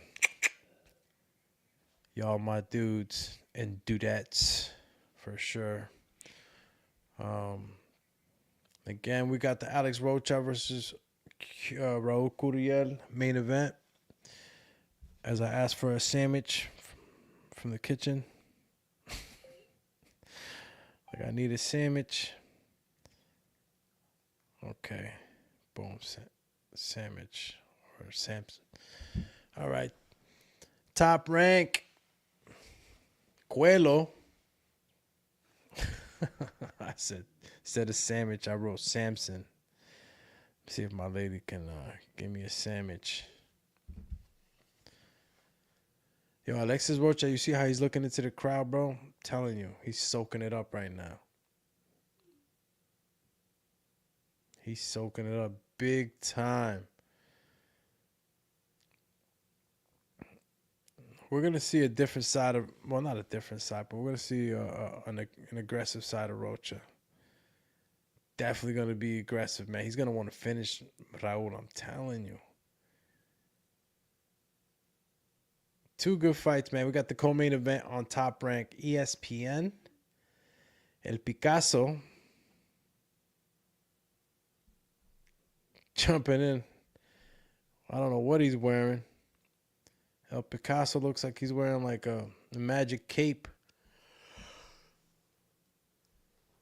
Again, I don't know if it's like, you know, some type of culture thing, but it looks like a superhero cape or of some sort. I would even go as far as doing like a Captain America type thing. But then, I don't know. It's different. It got the pyramids going down, or the triangular pattern going down the robe on the sides. I mean, they call him Picasso, so what are you going to do? He's got a Picasso robe. Caliente MX. El Picasso in the ring. Let's go, champ. Look at that. Crazy. Yo, Shakur Stevenson versus Schofield, man. What do you guys think about that fight, man? You think Schofield's going in there a little, you know what I mean? A little too young? I know that's a big thing right now. Hold on. Man, I gotta go ahead and start. There we go. Yeah. All right. Looks like we're about to start the fight, man. This is a long-ass wait. Holy cow. Took a long-ass time for these fighters to get to the ring. You got Raul Curiel right now doing box jumps and shit. I don't know why people do that. I think it's nervousness. I honestly think Raul Curiel right now just showed a little bit of nervousness. I mean, that's opinion, right? That's my opinion. I think that when people start to like move around too much, jump up, they're just trying to shake it off. You know what I mean? It's a dead giveaway. You know, as short as that my amateur career was, like every time, you know, I would, you know, stand across the ring from an opponent, I would observe everything. All that shit matters. It's that Tyson. That's that Mike Tyson shit. What is it? The art of seductory or whatever. Look like Alexis Roacha about to fight with the rosary and the bandana on. Santa Ana, California. There you go, champ. Rap. Get Roacha getting loose with it. You see how Roacha's loose? He don't got that crazy energy. He's just chilling. That's it. It's wartime. It's wartime, champ. Yeah, I'm probably gonna be watching the Alexis Roacha fight more than the Picasso Cuello fight. Said, nah, I'm good. Okay. Pon la pelea, Francisco Luna. Pero mi hermano, para que me quiten del YouTube, no puedo hacer eso, mi hermano. I can't do it. I can't put the fight. What I can is I could go commentator mode on you. I know I'm flipping around, because they had a long ass wait, but I'm gonna be honest with you. I'm getting ready to go commentator mode, round by round, punch for punch. I'm gonna stick to the Alex Roacha fight right now because it is the main event and it just supersedes the occasion, right? Raul Curiel right now does a cross across his chest because he's about to feel it. No, just kidding. Round 1 right now has begun. Roacha versus Curiel. And again, both fighters throwing their jab, feeling each other out. Curiel's actually doubling up the jab, trying to apply some pressure. Back and forth with the jab right now. And again, this is a southpaw orthodox. We've been having a lot of that across the board in boxing tonight. A lot of southpaw and orthodox fighters. So hopefully we don't get no clash of heads in this bout. I would hate to see a headbutt in this fight. It's no bueno. Jab, jab. Right hand by Curiel not landing. Again, this is when they start to kind of feel each other out and actually gain the distance. Another important thing in the first couple of rounds is actually getting your distance in line. Some fighters have the ability to get it a little quicker.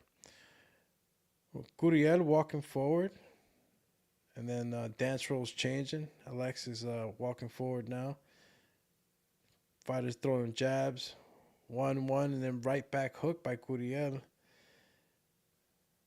Got my man Roacha returning fire, jab, jab, left hand. Fill out round for sure. Now, I'm starting to see that high guards are being applied by both fighters. More by Curiel. Oh my goodness. Raul Curiel falls. I don't know what happened. I don't know if his foot slipped or got caught up on the sign or he just lost his footing, but yeah, he slid. Thought he was playing baseball for a second. All right, 1 minute left of the first round. Roacha versus Curiel. And again, a lot of high guard being played by Curiel.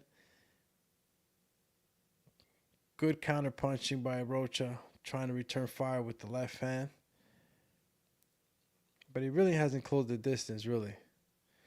Yeah, he hasn't closed the distance.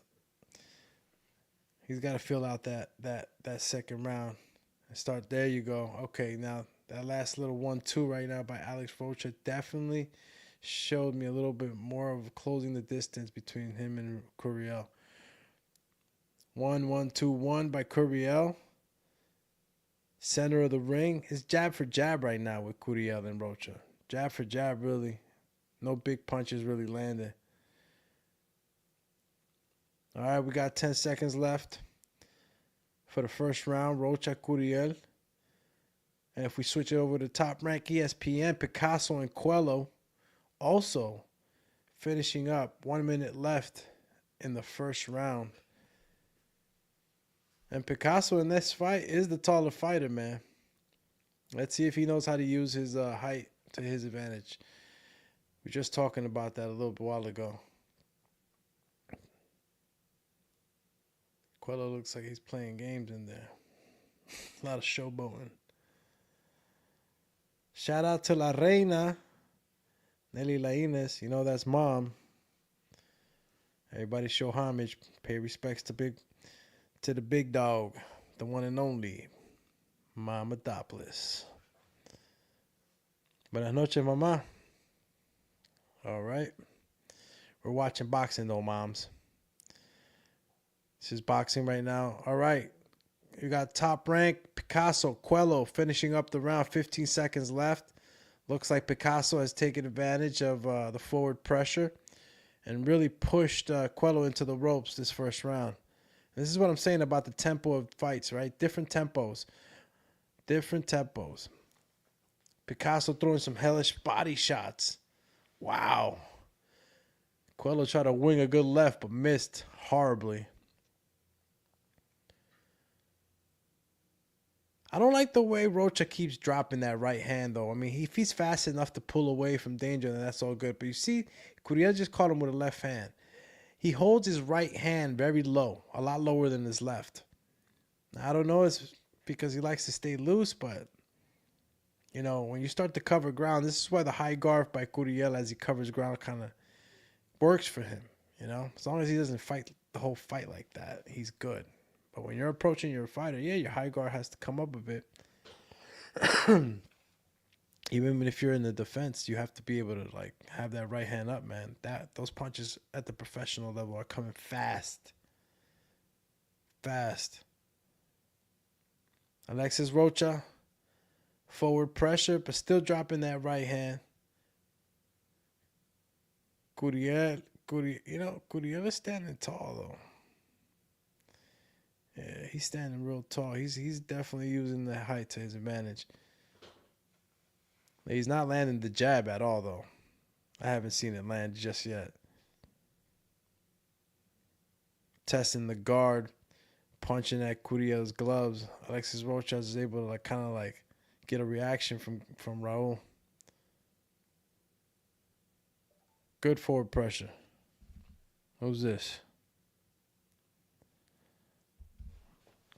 Good forward pressure by Alexis Roacha right now. But it's a return fire by both. Whoa, Raul Curiel with a 4-punch combination pushing my man Roacha to the ropes. Good bounce back. Both fighters back in the center of the ring. I like the way I'm seeing this fight develop right now. I'm seeing a lot of good defense, but even the offense is decent, but it's not as exciting because it's not not all shots are landing, but the punch combinations that are being thrown by both fighters. Yeah, I say Curiel and Roacha are really playing chess right now. Ooh, that pullback left uppercut by Alexis Roacha didn't land, but geez, that had a lot of whip on it. 21 seconds left of the second round. Roacha and Curiel definitely starting to fire up. 1-1-1-2 by Roacha. Okay, stab jab by Roacha. Raul Curiel returns fire. Lands on the guard. Hook missed by Alexis. And the round ends. Look, listen. This is where we're at right now. What's up with Raul? They don't even got the stool ready for this guy. Yo, Raul stepped into the corner like, yo, where's my stool? Oh man. Excuse me. That's funny. Excuse me, I had to take a little sip of water. Wow, my voice was dry. The highlights right now: 1-1-2 by Raul, and then misses with that, but lands the one at the end. Good stiff hard jab too, especially when you're coming in with that amount of momentum. You see it, right? That right there, it's like a hook jab. It's a funny punch. It's like you come in your 1-1-2, and then you're coming in with so much, momentum that, it's not a straight jab at a pace where you're standing in front of the other fighter. It's just a very momentous jab. Probably the first person to ever use that, right? A momentous jab. But that's exactly what it was. And shout out to the top ranked ESPN card too, man. Picasso and Quello's, a decent fight as well, with Quello putting on the pressure. Excuse me, not Quello. Picasso putting on the pressure on Quello. It's gonna be a early night for Quello if he keeps getting hit like that. Whoa, me spurt. That was a lame soundbite of a break. Going back to the zone. Alexis Roacha, versus Raul Curiel, and right now, as you can see, they're on the inside right now, kind of just tip-tapping, unleashing a couple of inside shots in the phone booth. Back to mid-range. Jab for jab. Oh, I almost saw Alexis step on the lead foot of Raul. This is that orthodox southpaw thing going on right now. You can step on each other's foots, headbutt each other. Just so many things that happen when you get this dynamic going on in a fight, in a boxing match. Stab jab by Alexis Roacha. You know, there's habits that boxers build, and I just saw one for Alexis Roacha. Alexis Roacha has the habit of like pulling back and kind of, dipping his gloves down and putting them back up. It's sort of like I don't know, it's like a tick. And these are the ticks that, boxers could get set up on, You start to do something round by round, the other fighter might pick it up. Let's see if Raul picks it up. Again, when you're a skilled fighter, there's levels to this. You can get away with certain things. I'm pretty sure Alexis Roacha has fought a lot with his lead hand like that. And some fighters actually fight with the lead hand, from the hip. So, good exchange. Whoa. 30 seconds left of the third round. Good exchange by both fighters right now on the inside. Nothing dangerous landing. Alexis Curiel unleashes a couple of body shots right now. Curiel on the back foot. And Alexis attacking. It's mid-range. This is mid-range right now. Good jab by Curiel.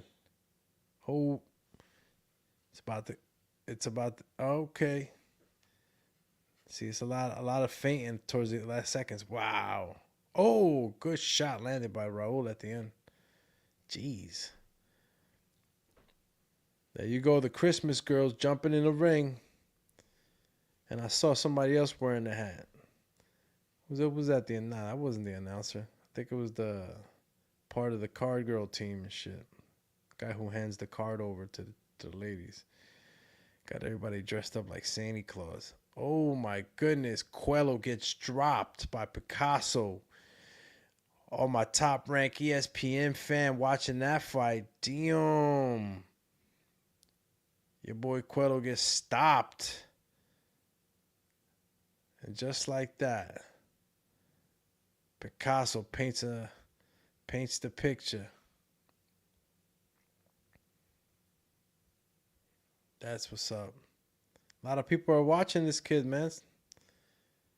This kid is he's got a lot going for him right now. Got the name, got the aggression. I mean, he's got a lot going for him. Young fighter. Fourth round for Roacha and Curiel. Jab for jab. Ooh, stiff jab landed by Curiel. Rocha's head got snapped to the side. Got slappied. They got Roacha up 2-1, which I agree. Curiel's, he's putting in work, but it's not cleaner than Alexis's, and it's definitely not as explosive, but it's close. I mean, that round could have easily went the other way. Good shots right now. Damn. Good body shots by Alexis Roacha. Jab. See, gotta always be tapping that guard, man. Hit the gloves. Hit the chest if you can. You know what I mean? Jab, you could do so much with the jab. I sometimes don't see the variations enough in the fight. Of course, people are always looking for the knockout. So you don't get to see the variations that you would want to see of a jab. And you've seen knockouts happen with the jab.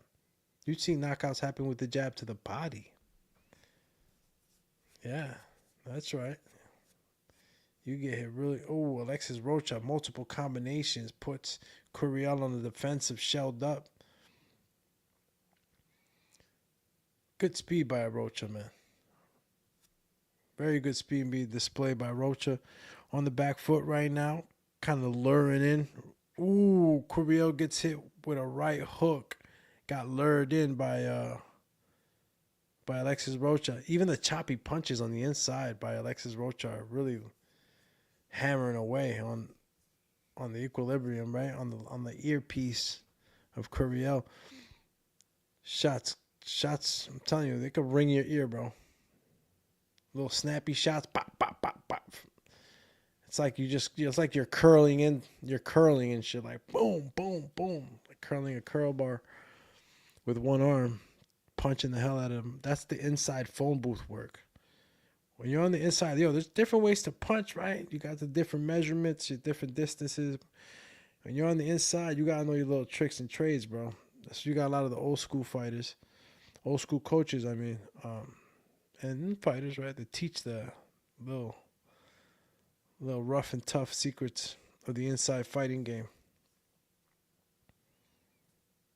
Curiel again, stool ain't even ready. Cats is crazy. I got the bad news bears of. And I'm not saying Freddie's a bad news bear, but the other cats right there, they're like taking too long with that stool chant. I'm telling you, when a fighter goes back to his corner, you better have a fucking spa ready for that man. He's gonna need it. He's gonna need it all. And you want your guy to win, man. That extra 3 seconds, 4 seconds that you took away from him resting his legs. I mean, I'm not saying that it means a lot, but like, imagine you in the later rounds and you're waiting for 4 seconds for a stool, and it's like your legs is already kaput. You need that fast action in the corner. It has to be fast. Well planned out. All right, we're going into the 5th round, I believe, or 6th round. No, it's the 5th round. I had it right the first time. Shout out to the YouTube family again. Shout out to the Facebook family. Can't say enough how much I appreciate the Facebook family. Thank you for tuning in, and if you want to go ahead and leave a comment or subscribe to the channel if you haven't already on YouTube, go ahead on over to YouTube and should visit us on the Boxing Biz YouTube channel and subscribe. Hit the notification bell so the next time we have a show going on, you'll be ready for it, and you'll get that notification. We got a lot of good fights coming up. Alexis Roacha right now, 2 minutes left, and he's on the inside going for the attack. Ooh, little back hit on the back of the head, a little choppy. That was a little aggressive for Alexis. I know it was an intent. Oh, good left hand lands for Alexis Roacha. Curiel eats it, starts to walk forward, trying to get it back. Man, he ate that left hand. Good left hand landed by Roacha. Oh. Got to be careful on the inside with those back of the head shots. Alexis Roacha just ripped a body shot to Curiel. That's that investment. Another jab to the side, to the right side. The left side of Curiel. And Curiel, he immediately returns fire. He's not trying to just take these shots, and when Alexis actually lands, Curiel is actually trying to land back. And there's a lot of shots right now being landed to the stomach, man, by Alexis. They're so fast and explosive, too. It's like you sometimes you won't even catch them. That's how fast they're landing. The angles of the camera, too. He throws combinations. Look, 1, 1, 1, 2. That high guard is working for Curiel. I mean, he better have his high guard up. But again, because of that high guard, that's why Alexis Roacha is having more success on the body. He keeps throwing them up top, and then every now and then he'll throw one to the body. Is there like ice on the ring? These guys keep tripping up. These guys are in the freaking ice. Man, I was leaning back so much that I think I was like out of the picture. Matter of fact, wait a minute. Let me not do that. All right. Looks like we got Munguia versus Surace coming up. Got my man Chris Algieri, that is, on the telecast with Christina Pancher. Shout out to them. And Looks like the main event's about to start. Shit. And we got Alexis Roacha on the other one. So we got 6 rounds left for Alexis Roacha. And, well, we're going into the 6. But we got 12 rounds there. And we got 12 rounds with Munguia. Jaime Munguia. And I don't know, bro. Listen, Bruno Surace, he's a contender. And I think that, being as though that Jaime Munguia has been, he lost to Saul, right? And then, when you bring back your fighter, you want to kind of build him up, but you want to make sure, as investors and promoters and people around there, they're banking on him to see if the effect was positive, negative, right? And with Eric Banzinyang, again, I'll be killing these Eastern European names. Eric was ready to fight. Eric came in pretty good, man. Armenian descent. But he came in to fight, and he was pretty good. He's a good fighter. Good, solid fighter. And coming back from Saul, did very well in putting him away. And Eric, again, he wasn't a slouch. He's put away some good guys. He's put away some good guys. Ronald Ellis. Who's the other guy? Alontes Fox. I mean, he didn't put him away, but he got the dub, right?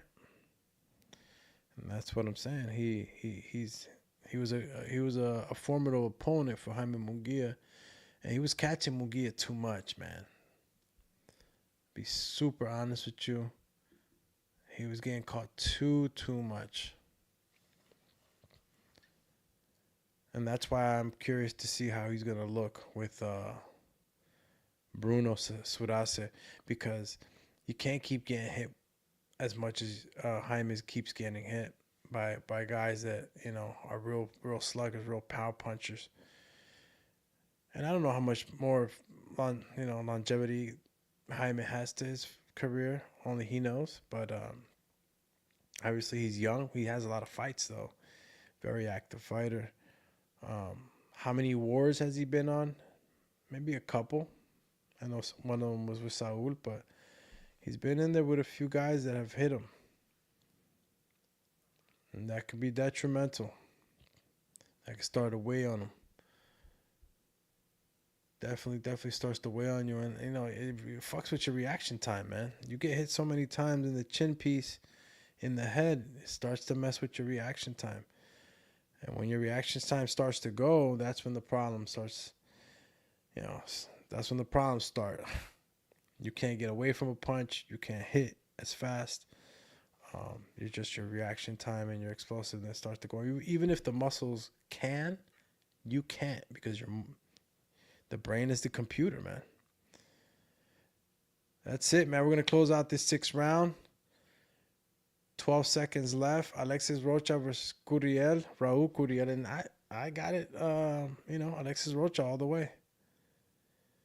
Curiel, again, he's managed to, throw shots back, but he's receiving the bulk of the punishment, which is not much either. It's not like Alexis is landing multiple combinations. He's not doing that. He's just, he's able to land the bigger shots. Those some big shots too. It says place before the main event. Or looks like they got something. They threw in a little fight. Wait a minute. Head on over to Top Rank Boxing on ESPN right now, dog. It looks like they just threw in some fighters. These fighters got lucky. Holy cow. This is a young fighter. Don't know who he is. And it looks like they got thrown in right before the Munguia versus Surace fight. They just got lucky. They needed a filler. It's a 126-pound prospect. And it looks like they just threw the fight in there just to happen, man. That's pretty dope. Think of the opportunity that you get. You're not supposed to be fighting on the card, let alone you get thrown in after the co-main event so that you can be a filler and get that opportunity to fight in a freaking packed crowd, bro. That's dope. As a fighter coming up, that's a lucky little curveball they just threw at them. But let me head on back over to the zone for everybody that's tuning into Alexis Roacha versus Raul Curiel fight. Good left hand landed by Alexis Roacha. Another left hand. And we're in the 7th round. 2 minutes, 10 seconds. For everybody on the clock tuning in with us. Sinoda Nagan Sabah. Show the fight, boss. Sinoda, you know I can't, my brother. I can't show the fight because if I show the fight, they'll take me off YouTube, Facebook. You know, they'll come for my head, bro. They'll try to shut me down, the little guy. You know what I mean? I think they'll shut anybody down, actually. You know how it is. It's crazy fighting. Yo, even if I put something I'm not supposed to, even if there's like something that would show in my TV here, right? If I go right here and I put something on that TV and it's like it belongs to somebody or something, and it's not even nothing to do with anything right now, you know they'll immediately flag me down, man. And I don't have the time or the gas right now to want to battle YouTube for stuff that, you know, I know better. And plus, I've been on a roll. I've been okay, you know, and it's never intentional, right? Because I do chop up fights. I do breakdowns, and sometimes I do show film. Always giving credit and making sure that they understand that I'm just chopping it up. All right, 50 seconds left for Roacha and Curiel in the 7th round. Alexis landing the cleaner shots. Good right uppercut lands by Curiel, but not effective enough to push Alexis Roacha back. Good double body shot, and then to the top by Roacha. Good leverage on those hooks. Curiel returning fire, trying to throw a little bit of his own hook cabinet. Ooh, right hook to the top and to the bottom by Alexis. Body shot and then to the head. That's how it goes. Head, body, head. 10 seconds left. Closing out the 7th round right now. Alexis Roacha versus Raul Curiel. And none of these fighters have let up. Both fighters, ooh, good right uppercut, left hook by Raul. Yeah, Raul's not letting this fight go easily. And Alexis Roacha's landing his left shots, man. He's not playing it safe at all. And it's never his role to play it safe with Alexis Roacha. But you know, when you got two fighters that can be explosive, you sometimes see that, you know, the fight becomes a little bit more cautious, if that's the word. Look at the highlight right here. I think this is the double body shot. I mean, not the double body shot, the body shot head shot, right? Little push. Ooh, right uppercut by Raul Curiel.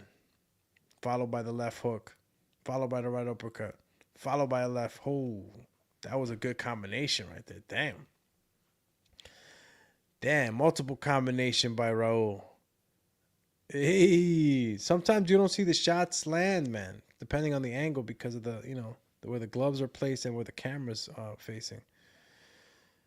But clearly on that replay, Raul landed a few times, and you know that creates a sense of respect, you know, when you start to land on your opponent. But Alexis is still putting pressure, still trying to get that, you know, get that response from Raul. Good shots on the inside. I wonder what Freddie Roach is saying. Raul just needs to keep on punching. I think he needs to invest more in the body, as is Alexis Roacha's. Alexis Roacha is investing to the body. Good shot right now up the middle, followed by a left hand by Roacha. Only 2 minutes left. Yo, the rounds are pouring on, man.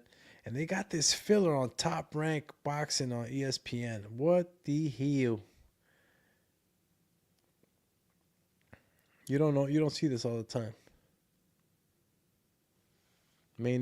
That's like before it's before the main event. And I don't know, you know, the smaller guys don't always get the credit. But lately, like I said, the smaller weight classes have been action packed. They're always action packed, but they don't get the credit they deserve as much as the other weight divisions. Rodriguez versus Campos on Top Rank. This is a 4-rounder, y'all. It's not like this is a 10-round fight. This is just a filler that was put in after the co-main event, before the main event. Jaime Munguia versus Bruno Surace. I'm pretty sure that's how you say it, Surace, right? He's French. It's Mexico versus France tonight. Hit that like button, man, and don't forget to subscribe if you want to, create a little buzz, a little visibility to the show. It don't cost you much, just a little bit of your time and effort. Boom, hit that thumbs up. And if you want to come check us out on the YouTube family, this is for my Facebook family. If you want to check us out on YouTube, go on over to the Boxing Biz YouTube channel. Check us out, subscribe, hit the like button. And if you want to hear us, you want to know when we go live, hit the notification bell. We'll be covering boxing for sure. You know how we get down over here. Talk a little bit about the upcoming fights, maybe some of the past fights that are going on, or maybe some of the fights that you want to see. Because, of course, we the people, we the fans, are the ones that should dictate that, right? Give us what we want. 15 seconds left, round 8. And Alexis Roacha, right hook, left to the body. Uppercut to the body, that is. Double right hand by Curiel. Ooh, double right hand again. Catches Alexis Roacha with some solid shots. Wow. Curiel closed that round pretty good. That was some solid shots that Raul just hit Alexis with. Some good solid shots. That gave him confidence. He went back to the corner like, yeah. I got you, buddy. Curiel right now is definitely feeling himself after that combination he landed in the last few seconds. And wait till we get into the championship rounds. Both guys look like they're still, their tank is good. Look at Curiel. This is what I'm saying. Curiel being the taller fighter, lengthier fighter, creating good leverage for his punches. Keeping him at the... Oh, my goodness. As I was giving him credit, they showed the highlight of Alexis Roacha catching him with a left hand down the pipe with a right left. But he's using good leverage, Curiel, with his punches, with his length. Excuse me. Got good head movement, He's been able to get out of most of the shots, Curiel. If anything, I think... Alexis is getting caught now with the harder shots. I mean, fight can start to turn around. And you see some of the damage on I think the right side of Alexis Roacha's face. Good body work and good movement to be pivoting around for the angles for Alexis Roacha, man. Caught Curiel with some good shots right there. Yeah, we literally got a 4-rounder going on right now before the main event. Jaime Munguia versus Bruno Surace. Make sure you catch us there as we are in the later rounds in the Alexis Roacha versus Raul Curiel fight.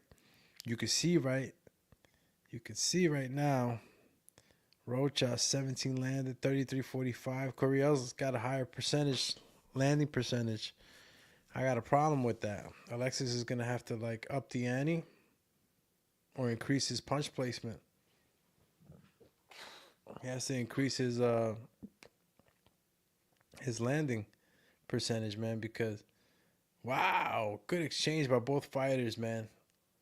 Roacha and Curiel are throwing fast combinations. I mean, really fast combinations, bro. These are explosive. They got a lot of power behind them. Start to land shots like this, we might see a knockdown at the very least.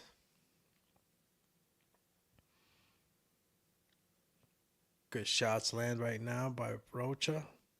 They're on the inside trying to fight in the booth right now. 1-2, 1-2 by Curiel. Good shots, man. Good shots are being landed by Curiel. Jeez. Straight right hand, left jab. God, they're on the tie-up. 40 seconds left. 9th round. Looks like we're going to be going... Yeah, we're definitely going to be going the distance with this fight. I honestly didn't think this was going to go the distance. And as for much credit that I give Alexis Roacha, with bringing the pain, looks like, Curiel was really ready for it. He was ready to give and take. Good solid shots to the left side of the body, man. Alexis Roacha has been digging into that left side of the body all night. Let's see if some of them dividends start to pay off. Forward pressure. And we finished the 9th round. Jeez Louise. I still ain't getting nothing to eat. Damn. Shout out to everybody joining us right now. It's 30 of us on here right now. So I appreciate everybody that's tuning in across all platforms. And if you are watching the fights, tap in with us on the comments. Let me know who you think is winning the fight right now between Roacha and Curiel. And throw in your predictions for tonight's fight, even though, a lot of you got the favorite, Jaime Munguia winning. Of course, I do too. But maybe you got a round you want to call. You let me know. And you guys can always call in. If you want to call in through IG, the Boxing Biz IG, you can call in through there. You can call in through the Facebook Messenger. You can call in through Skype, laptop, anything you want. Phone lines are going to be open. And if you're on with us right now, there is a link pinned to the top chat from StreamYard. If you want to come in, stop by, give your boxing, your boxing biz out here, and let us know what you think about the fight so far. You can click on that link, and we can invite you over and put you live on the show, champ. Champ. Stop playing with me. See if you're ready to come on. Let's go, champ. You feel me? Good shots. Again, being thrown by Alexis Roacha on the inside. Good phone booth work. And Curiel, let me tell you something. Curiel's shots, to me, are just very, very ferociously. They're more ferocious and explosive, I think, than Alexis, man. At times, I just see him just wing them with so much malintent. That uppercut really works for Curiel too, man.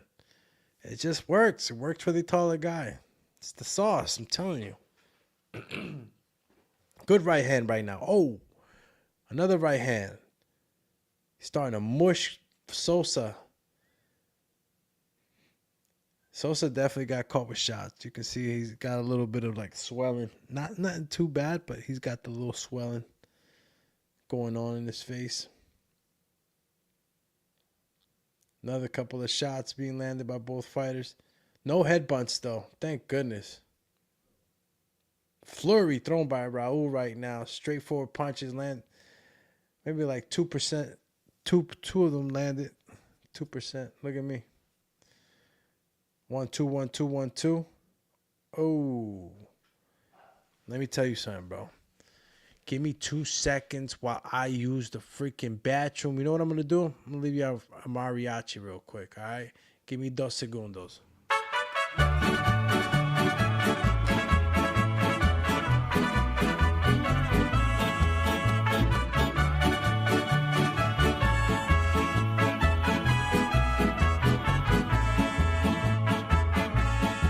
Yo voy a cantar esta canción para mi gente. Con una pasión tan fuerte. Ay, ay, ay, ay. Ahora sigo cantando y sigo gozando. Yo sigo cantando y sigo gozando.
Holy moly.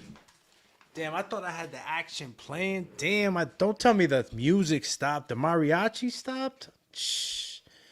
Forgot to put it on the loopy, guys. Sorry. Yeah, I must have drank a gallon of water today. Damn. I had to hit the war cry on that one. Straight Mexico style. Look who I got. This is the one and only Gabbana, all right? This is the Gaba right here, a.k.a. Chewy. Call him Chewy. All right, Chewy, you're going to let me live on the mic, and you're just going to chill out, all right? You're not going to start your stuff. Let's go, champ. Alexis Roacha right now executing a good combination. 1-2, catching Curiel. Curiel lands his own left hook. 2 minutes left of the 11th round. This is what I'm talking about. This is the whole 12 rounds that we're talking about in this fight. This is crazy because I really thought it was going to be a knockout. And, I mean, for as much combinations and power that they were throwing, I mean, you would have thought that this would have happened. But I mean, guys held up pretty good. That means the camps must have been very good. Endurance, stamina, the ability to absorb punches, man. And both guys caught each other with some good snappy shots. So, again, this is going to be a tough fight to score. I think that both fighters have been landing pretty good. I don't know what the Chris Mannix card is, but let's see what's up. And as we speak right now, we got the 4-round fight that they threw in as a filler right now, finishing up. They're going into their 4th round. And these young fighters are throwing everything. 126 pounders trying to destroy each other. Curiel, bro, having success. Multiple punch combination, trying to split the guard right now. Able to get through there. Look at that. Stab jab. Stab jab by Curiel. Stabbing him. Ooh, left hook landed by Alexis. And I don't know, for the life of me, when he hit him with that left, Curiel sort of paused. I don't know what he thought. That was kind of weird. Had to go back and see that. You know, the 11th round, 30-second mark or something, 35-second mark. Yeah, that looked crazy. Hit him with a left and he paused, literally. Lucky he didn't get finished. All right, here we go. It's the big show. It's going to be a big show right now because we only got one more round left in the Alexis Roacha and Raul Curiel fight. And guess where we're heading on over? We're going back to ESPN, champ. We're going back to ESPN. And we're going to finish off the night with Jaime Munguia versus Bruno Surace. Au France. My man's from France. All right. Highlight right now, Alexis Roacha lands that left hand, then right hook, then left hand, then right to the body. Good combination punching. Ooh, then that left that put Curiel on the pause. Look at it. See it again. 1, 2, 3, 4. Whew. That definitely paused him. I think he paused. Curiel paused after that left-handed, and then he just like, yo, I got to give him back everything. Because he immediately started throwing punches right back. Okay, 12th round about to start. Let's go, champ. Alexis Roacha versus Curiel. Who you guys got winning, man? Where's the polls at? Y'all sleeping in here, bro. Get on the chat or click that link. All right? Click that link that's pinned at the top. And like I said, let me say shout out to Gun Raw again, stopping by. Got your man Fernando Martinez talking about shoulder fight. Come on, champ. You know I can't do that. And look at Francisco, followed up right away. Pon la pelea. Shout out to Mama. Hope you sleeping already. And again, show the fight, boss. Bueno, si no, I can't do it. I can't do it, man. If I do it, they're going to take me off. And I need you guys' help so they can put me on. right? Let's create this community, and you know, we'll start to see if we can, put together some watch parties and shit or something. Who knows? You guys can have a back. All right, let's see. All right, see, this is what I'm saying. My little road dog, literally my little road dog. What do you want? See, he came in here with me. Now he can't hang. What are you doing? I'm gonna hold his ass for a little bit. He's bored as fuck. He always has me to play around and shit in the living room. See, I don't want to mess with you right now, little guy. You're gonna have to chill. For anybody that's not watching, I have my dog right now. He's a puppy and he likes to be with me a lot, so he gets sad and shit if I close the door on him. But if he comes in here, he doesn't stop, scratching at my leg because he wants to play fetch. Wow, another good left hand lands by Roacha. I mean, both fighters are landing some good shots, man. This was a good fight. But, at the same time, it's like, would I want to see it again? If it's a tie, I don't know. I don't think so. I don't know how much I would want to see another one. Both these guys have been cracking each other. I mean, they have good punch resistance for each other's punches. But as far as, me seeing a second one, nah. I don't know. Maybe that's what we're going to get, though. You know what? These guys are super durable. What am I kidding? This was a good fight. It's just that I guess my expectancy was to see a knockout. And that's what happens when you're expecting something, right?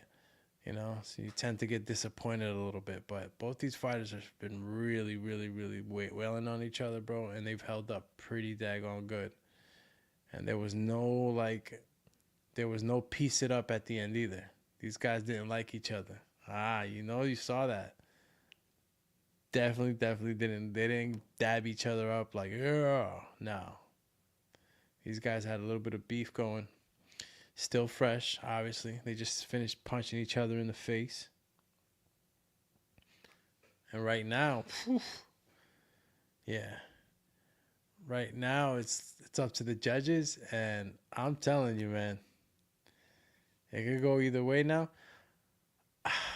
I can honestly say that Curiel did a hell of a job, but Alexis was landing some good shots, man. And he the champ, so I don't know. I'm going to have to go with Alexis Roacha on this one. Decent fight. I myself, because of my own, expectations, at time, I thought it was going to be a knockout in this fight because, again, a lot of tension between these two. But even as you saw that right hand land right now by Curiel, it wasn't an extension where it punched into the chin. You know what I mean? It was at the end of the jab, the very end of the jab, or the right hand. Alexis Roacha has a good way of taking the fuse off the punches by pulling away from them enough that he still gets tapped, but it's just a different type of feel. He's able to take a little bit of the mustard off. If the punch had mustard, ketchup, salt, and pepper, now I only got the salt and pepper. You know what I mean? Does that make sense? Maybe I'm talking about food because I'm so hungry. Dang. Where's my sandwich? Need a sandwich out here. All right, while we wait for the decision for Alex Roacha versus Curiel, giving us the highlights on the ESPN of the 4-round fight there. We just got, as a filler, 2 young fighters. Hell of an opportunity for them. Happy when that stuff happens for these young fighters. It's a great motivator. And up next, Jaime Munguia. Right, little guy? What you think? Look at him, y'all. Chill. Yo, hit the mic, champ. Oh, word. Get out of here. Oh, snap. My dog. Dog almost took my mic out, guys. Jeez. All right, let's see some action on the chat, man. Who you guys got? Who won? I'm gonna go with Alexis. Straight up. I think Alexis pulls this off. There you go, man. Every time I see the trailer and the excitement for this part 2, Usyk versus Fury 2, man, it's gonna be a crazy night. I'm going all out that night. I'm gonna tell you guys right now. You're gonna want to tune in with me for the Usyk versus Fury 2. So stay tuned. It's gonna be an early fight, obviously. You know, I forgot where they're gonna be. I think it's in Riyadh, right, or out there, or whatever. But I know it's a 10 in the morning fight. It's gonna be early, and yeah, I'm going all out, AM style, champs. So tune in with the Boxing Biz. That's what I'm saying. Hit that subscribe button. We're gonna start doing a lot of fun stuff, and you know, we can actually start creating a buzz right now, and start bumping the community up. Cause that night, yeah, got something special for y'all. Looking forward to it, and come on, can't get any more special than that. It's the heavyweight. Undisputed, and this is a rematch. This is like, you know, when you had the great Muhammad Ali and Joe Frazier, you know what I'm saying, fought each other multiple times, and this is the type of stuff we're getting. It's like when we got Fury and Wilder. You know, one thing about Tyson Fury, man, that we could, sorry, but just to let you guys know, Alexis Roacha pulls off the win and retains his title. Yeah, so one thing about Fury is that he's given us great fights, but legendary fights. I mean, he's done a lot. Tyson Fury's done a lot in the sport, man. You know, even in the days when he was dressing up like Batman and shit and doing this crazy shit, like he's come a long way, obviously. But he definitely has brought a lot of entertainment, and now he's gonna bring in us a second legendary fight, you know, rematch fight, like the one he had with Wilder. Now he's having with Usyk. So, you know, doing great things. And I'm going for Usyk. Excuse me, not Usyk. For Fury to win against Usyk. I think the Fury this time coming in, he's gonna come in heavier. I mean, that's what I would do. I'd be like, bro, come in heavier. You already move like a middleweight. See, the thing is with Fury, and I don't know, right? I don't know who's guiding him. Of course, his people know him way better than me. But from what I've seen, Tyson Fury, is that no matter how big he gets, muscle or not, he still is a great mover, you know? And I think that when you have more muscle and you're bigger and all that, I mean, you could really use that 20 stone and really start to crush Usyk. Because rumors are is that Usyk was feeling a little more hurt than Tyson after the fight. And obviously when you have that much weight, you know, you got more power, you know, you got more weight behind your punches. So getting hit by a Tyson Fury is no joke. But I feel that, you know, even though Usyk was able to hang, I think that Usyk was hanging with a Fury that wasn't really like, you know, built like a fortress like the Fury that beat Tyson the second time around. And that's the Tyson we need to see. So, you know, he could start to really bully him. And look, Alexis Roacha and Curiel, post-fight, center of the ring, Chris Mannix. And it looks like there's some mutual respect for each other. They're taking a look at each other like, hey. Oh, man. Good fight. I say I wouldn't want to see it again, but only because, like, the shit was so technical, man. Like, it was a tight fight. It wasn't the type of grudge match where, like, you got two guys really, like, not caring. And this is what I'm saying. Sometimes, like, it's like a double-edged sword, right? Like, I like it. Like, yeah, they don't care. They're fucking each other up, and they're fucking giving us a show, right? And it's dope, and it's like they really, like, you know, got the animosity, and they're showing us. But then it's like, damn, they're getting hit. Somebody's been in the ring, like, I've been in the ring at the amateur level, and I'm like, shit, man, like, who wants to see somebody get hit like that? That shit don't feel good at all. I'm telling you. I know these guys go home. It's like they say that like combat sports, being in a match is like being in a car accident. It's like, it's equivalent to being in a car crash. So you can only imagine going 12 rounds. It's freaking insane. But these guys just went through it. Alexis Roacha and Raul Curiel actually, laughing, not laughing, but, showing good spirits right now. And gave us a hell of a show nonetheless, even though, nobody really got knocked down or was ever in any real trouble. They were able to catch each other with some solid shots. So let's see what happens. I have no idea what he's talking right now. I know Alexis Roach is going off right now. I don't know what he's doing, but maybe he's calling some people out. Man, it closes it out. So, yeah, there we go. Roacha versus Curiel card finishes off. We're going to slip right into the Jaime Munguia versus Bruno Surace. And I hope I'm saying it right. I'm saying Surace. Surace. Surace. It's got to be Surace. I was saying it like you would say it in Spanish. Surace. But, I mean, he's French, so maybe it's Surazi. Who knows? Jaime Munguia making his walk in right now. He got somebody on the mic. He's got somebody from, I guess, from Mexico, rapping or singing. You know me.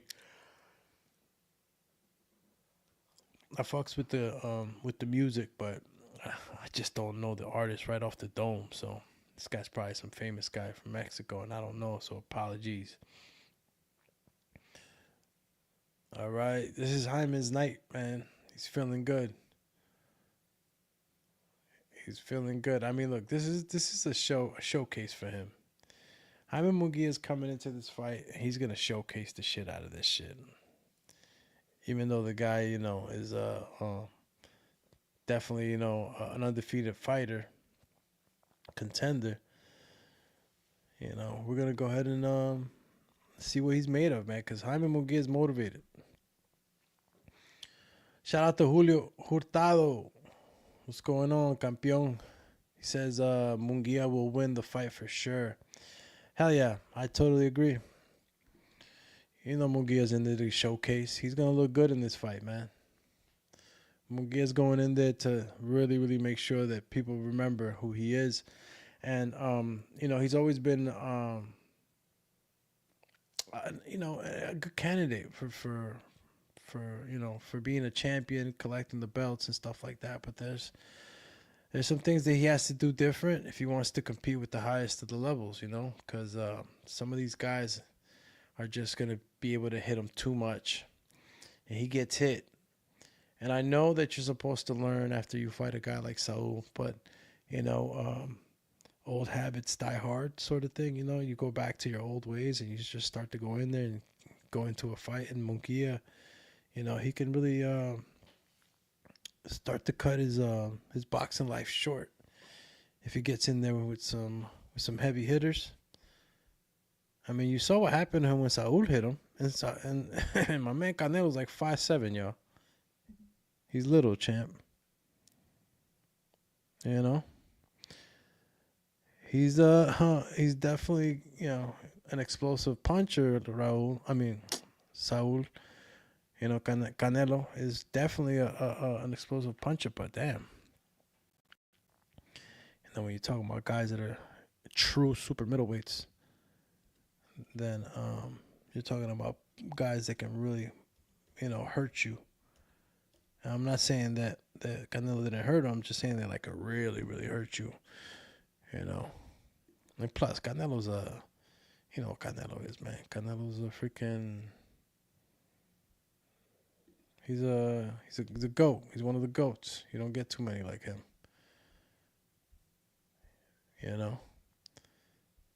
All right. Both fighters in the ring. And your man Bruno looks like he's happy as can be, bro. He's happy to be there. We're going to see what Bruno gives today.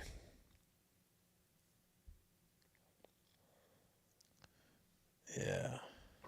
Who's next up? Also, so William Skull has the IBF. Okay. So who's Jaime really gonna fight? Mabili? I guess Mabili would be the guy. And Billy. Christian and Billy. That would be the guy. To get back in there. But again, some hard hitting guys, man. Got Diego Pacheco in there too, man. Diego's got some good reach. So we got some good fights. I mean, look at Eric. Eric's number 10. He's ranked 10. He's actually ranked 10 in 3 organizations: WBO, WBC, and IBF. So, your man Bruno is excuse me, is not ranked in here at all. But when he fought Eric Bazignan was ranked. He still is too. Bruno, I don't know. Listen, you guys can tell me what you think Bruno's gonna do, because honestly, I don't think Bruno's gonna be going the distance on this. I don't know him well enough. I just don't, guys. I know he has 25 wins. He has freaking 4 KOs, so it's like I know his KO ratio is like 16%. It's not doing much. Then you got a guy like Jaime Munguia, who's coming in here ready to knock your head off. And, his numbers are damn near 80% knockout ratio. So you tell me what's going on here. And Surace definitely hasn't been in there with guys like Jaime Munguia. So, again, we know what we're getting tonight. And I appreciate y'all stopping by. Again, if y'all want to show us some love, some support, help us out so that more eyes can get on the show, go ahead and hit that subscribe button on YouTube. Hit that like button, of course. That's how we get a little visibility kicking in here. More eyes. Click that algorithm.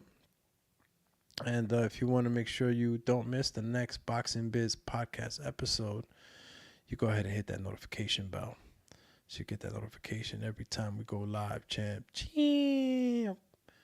Let's go. Yo, this little dog literally came over here like a little baby, fell asleep on me. It's crazy. Man.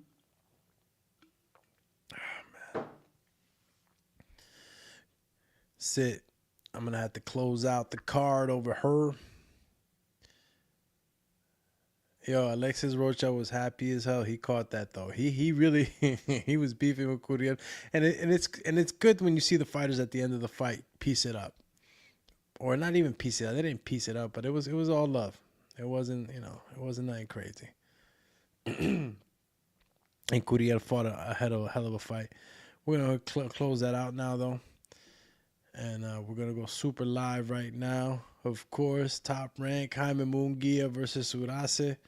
That's Bruno Surace, or Surace. All right, fighters are getting ready to meet in the center of the ring. Round 1's ready to commence. Y'all ready? Straight Mexico right here. Let's go, champ. That's what we've been waiting for all night. You know you've been waiting for this shit. It's about to be Mexico all day.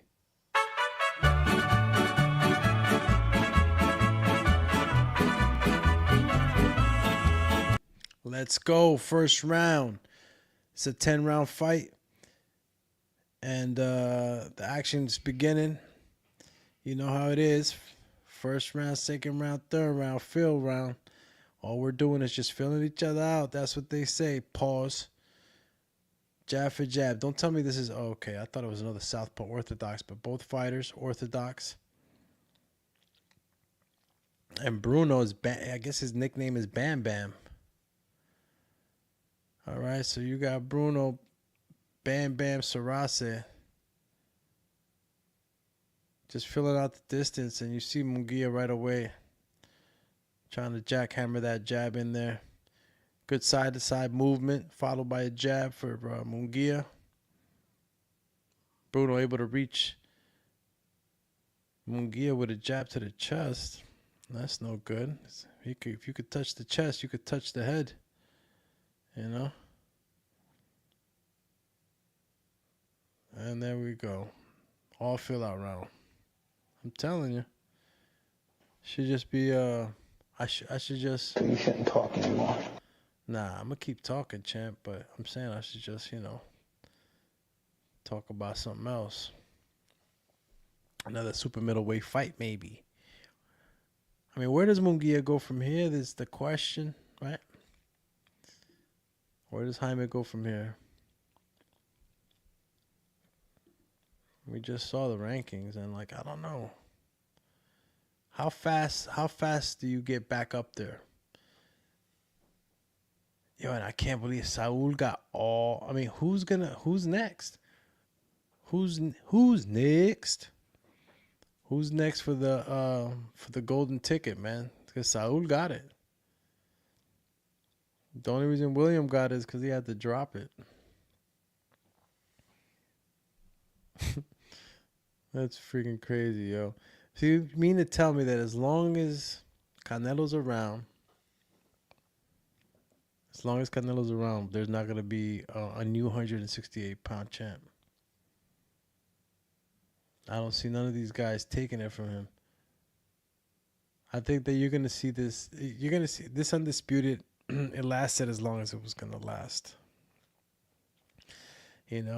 Saul already attained it. That's it. Last 18 seconds of the first round for Munguia Surace. And as you can see, both fighters exercising the jab and trying to find good distance, feel each other out. But yeah, good shots thrown right now. At the last few seconds, they just bumped each other. Munguia's heated. See, that's the thing with Munguia, man. I mean, I like the fact that he gets fired up, but he has to be a thinker in there. He cannot let himself loose where he's just exchanging punches. Because these punches, sometimes, man, they'll land the right way. And you got a guy that's probably not at your level knocking you down because you took that risk. Got to be extremely careful in these exchanges. And these guys are super middleweights, man. These guys got some weight. This is when you start to feel it. At 160, I think you already start to see these guys punching really hard. It's a different type of feel. Shout out again to the whole family on YouTube, Facebook. Appreciate you guys staying with us live. We're on the main event right now. Jaime Munguia versus Bruno Surace from France. My man said he from France. And what they got? Oh, shit. Looked like the screen froze for half a second. I wonder if that happened to anybody. Yeah. I'm back live, though. Good left hook by Munguia. Stab jab intended by Bruno, but I think it got parried out of the way by Munguia. Munguia it's just a moving machine, punching machine coming at you. Good head movement by Munguia. Bruno just shot another 1-2 down the middle, but I think it was all on the gloves. Damn, Bruno just threw some left uppercut from down under. Your man took a one-way trip from Australia with that right hand. Oh, left hook lands for Munguia. Bruno hits the canvas like he slipped on ice, bro. Holy cow, man. Munguia has a good, solid shot, man. Good power, man. He hit Bruno right now, man. Bruno felt like he slipped on ice. He didn't even get the Bambi leg. He caught the ice baby slip. Oh, my goodness. Good, solid shots being thrown to the body by Jaime Munguia. Jaime Munguia smells blood. He's trying to make it an early night. Good right hand landed now. Bruno got his hair snapped back. But he's throwing back. He's trying to fight. He's not letting Jaime just keep getting off. He threw a little 1-2 to try to take Jaime off him. But now he's become the prey. That's it. You showed him a little bit of the blood. Jaime Munguia's coming. He's coming. Good jab landed by Jaime. He's got Bruno on the ropes. Pivots to the right, and there you go. Back in the center of the ring. And I don't know what happened to Bruno's back, man, but I don't know if when he fell or when he was on the ropes, his whole back is looking like he got hit, like he got whipped. I don't know if you guys see that. Excuse me. Left hook, a little close to the hip probably by Jaime Munguia, but little fair warning by the... Oh, another left hook lands by Jaime Munguia on the way out. Bruno's really feeling the pressure. Even the feints got Bruno reacting really, really, really crazy right now. Bruno's reacting way too abruptly to feints. He's feeling the power. He feels like there's a sense of urgency. He's in trouble. Round ended, though. Hey, listen. He made it through. Got to make those adjustments if you want to last any more rounds if you're Bruno. And how could you, what kind of adjustments can you make for a guy like Jaime, man? Jaime's literally on top of you, coming in on every angle, every second, in your face. Look at the highlight right now. That left hook, that left hook put him down. Good body shot by Jaime again. Right hand down the middle. That left hook was my goodness, classic change levels hook. Jaime was down low, came up with the hook. Bruno does not want to get hit with any more of those. Let's see how good his conditioning is too. All right, we're going into the third round. 2 minutes, 50 seconds for those that are with us. And again, oh my gosh, what happened there? Did he get punched or was there water? We're going to have to see that again. I'm pretty sure right now that Jaime Munguia punched him while he slipped too. I don't care how much water was there.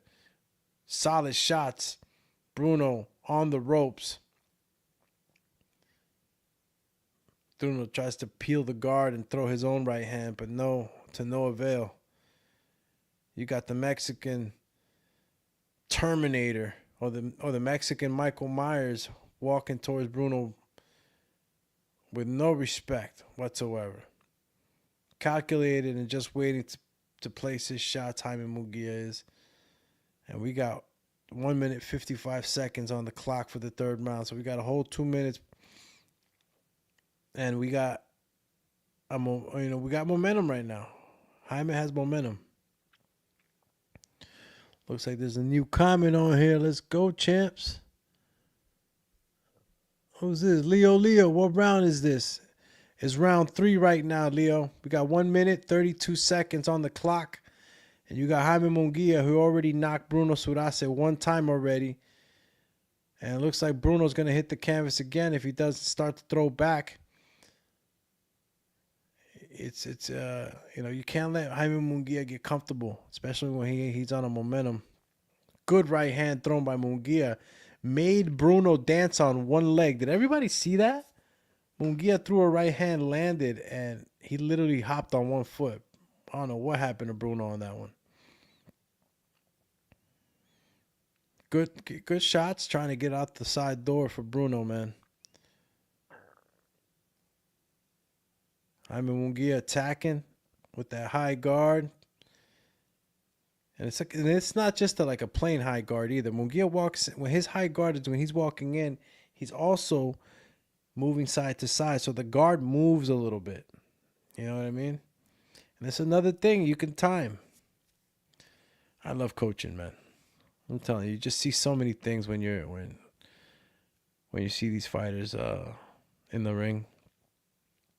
That's why they call it the sweet science. 18 seconds left. And Jaime Munguia wailing on Bruno again. Bruno throwing the shot, slightly landing. Nothing to deter Jaime Munguia from going back. Good shot thrown right now by Bruno. Maybe that shot gave him some respect. But Jaime still taunting, almost in a way. And I don't mean taunting in a bad way. It's like, you get that pressure from Jaime Munguia that's just constantly just in you, in your face and pushing you back. It's crazy. Goes back to the corner. Jaime Munguia right now is definitely, is definitely wanting to knock this guy already. He knows it. He's definitely got the killer instinct, but he wants to finish him. Even though, again, Brunello. So the guy's name is Brunello Bam Bam. Okay, side note. So you see the highlights right now. You see the work that Jaime Munguia is giving us right now. And it's that left body shot. When he gets into this combination where he finishes with the left body shot, Jaime Munguia rips the body shot. Rips it. And he looks pissed. Anybody see Jaime Munguia in the corner? He looks like he's pissed, man. I don't know what's going on.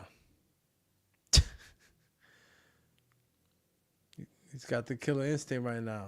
Bruno trying to throw. See, this is what we need. We need Bruno to throw something back.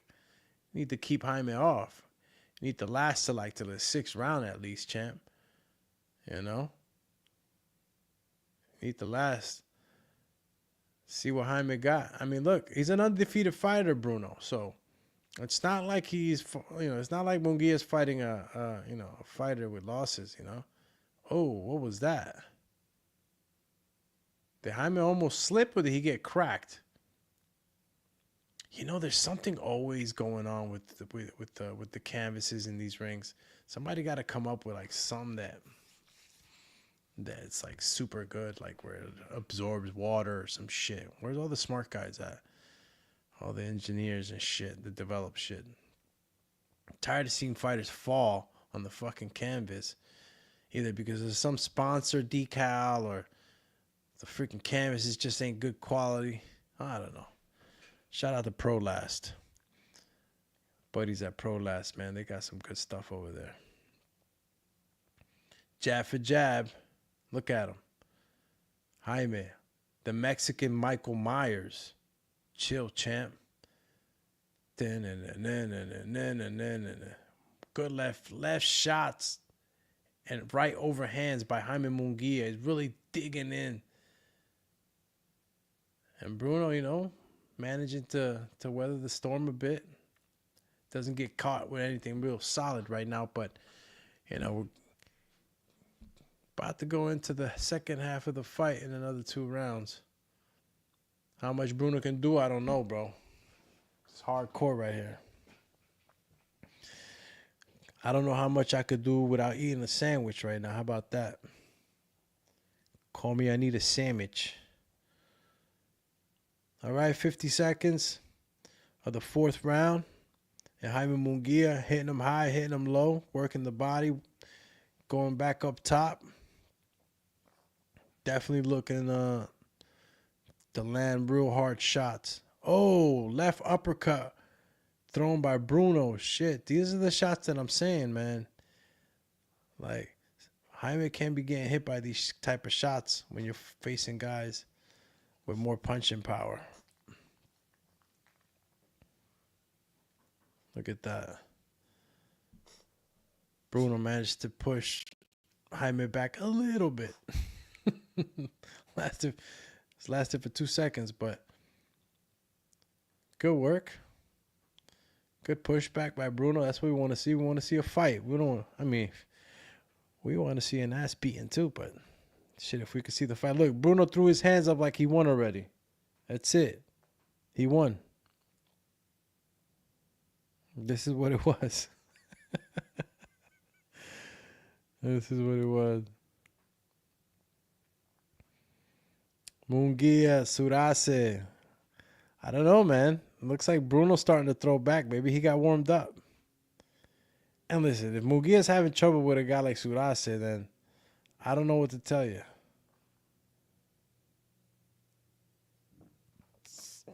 And again, as the rounds pour on, Munguia can become even more dangerous, right? He gets that sense of urgency. He turns up the aggression. I don't know what they're telling him. Land the vicious shots. The glancing shots. All right. He needs to land a good solid shot that can really hurt Bruno. And I don't know what the, punch endurance is for Bruno, but after he felt like that with that left hook, I don't know how many of those he can really take. He felt like he was on ice when he got hit with that left hook. So, if Munguia can manage to maybe land another shot like that, another 2 shots like that, he can probably put him away. But Bruno's boxing. He's boxing on the back foot, feinting. It's all up to Munguia now. And if Munguia can't finish him, that's going to look bad. Good, solid shots thrown by Munguia. Bruno on the ropes. Tries to alleviate by throwing some combination. How that just hit me while I'm mid-sentence. Sorry. Yeah, he's trying to throw some combinations right now to try to weather the storm, but he takes too long. Bruno's taking way too long to throw back, man. He's got to catch Munguia in between the punches. Look, for every 4 that Munguia throws, Bruno probably throw 1. Good shot landed by Bruno right there. Good right hand landed.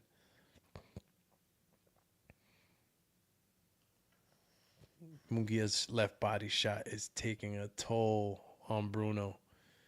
Keeps landing it. Holy smokes. I swear, Jaime Munguia, his side-to-side movement is crazy. I mean, you could try to time it, but it's just so, threatening and squirmy. It's a squirmy style. Good move at the waist. 1-2, 1-2. Overhand by Munguia. Bruno's trying, man. He's really trying, but his punch volume is not high enough to do anything.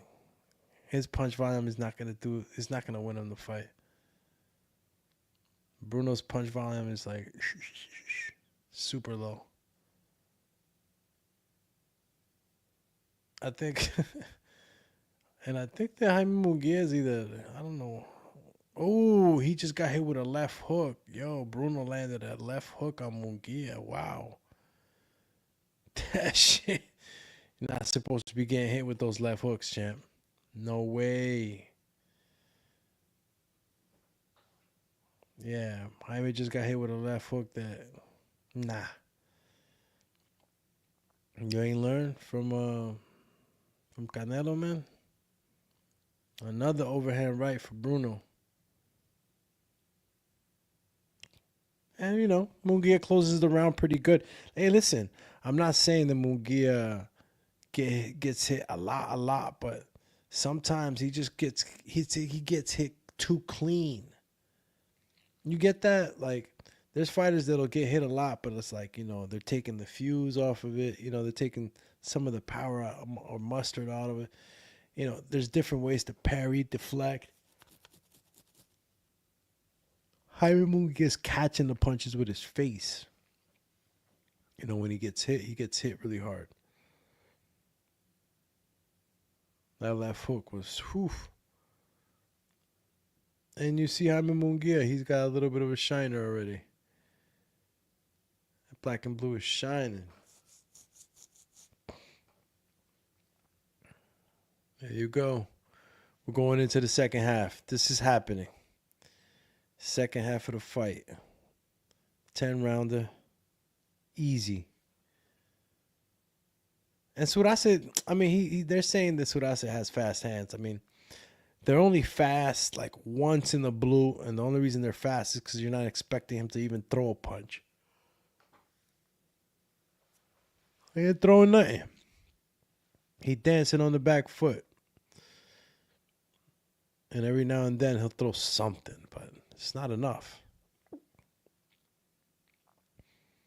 Look at Jaime. Stalking. And that's what you got to do. But you got to, you got to start throwing more punches too. If I was Jaime, you don't want this to carry out into a into a 10-round fight. You want to finish this dude. You want to set a statement. Ooh, good pull away for Bruno. Pulled away out of that punch and gave Munguia a little bit of taste of his own medicine. Center of the ring, they feigning, and again Munguia pushing Bruno to the ropes, able to land a 3-punch combination. And look, maybe that left to the body is going to be the punch. Maybe that left to the body is going to be the punch that knocks down Bruno and puts this fight to a stop already. Good right hand lands for Bruno. Because I don't know what the expectancy was for you guys, but I was expecting Jaime to finish this guy. I mean, he still can, obviously, but Bruno's moving pretty good on the back foot. I mean, he's on the ropes now. Good shot landed by Munguia. And boom. Drank a lot of agua. And I'm talking about me, guys, not the fighters. Holy smokes. Last 55 seconds of the 6th round. Last minute, that's it. Let's see what these guys are planning in these corners, man, because if I was Bruno, the corner, I'd tell him, like, bro, you better start throwing more punches. Because if you ain't throwing punches, oh, my God, Munguia gets knocked down. Holy cow, does Munguia lose? Oh, my God, bro, we've had the biggest upset in this mother fudger. Oh, shit. Bro, didn't I tell y'all, man? Hold on, man. I got to gabagoo. Chewy, you got to let him know, champ. Chewy, you got to step aside.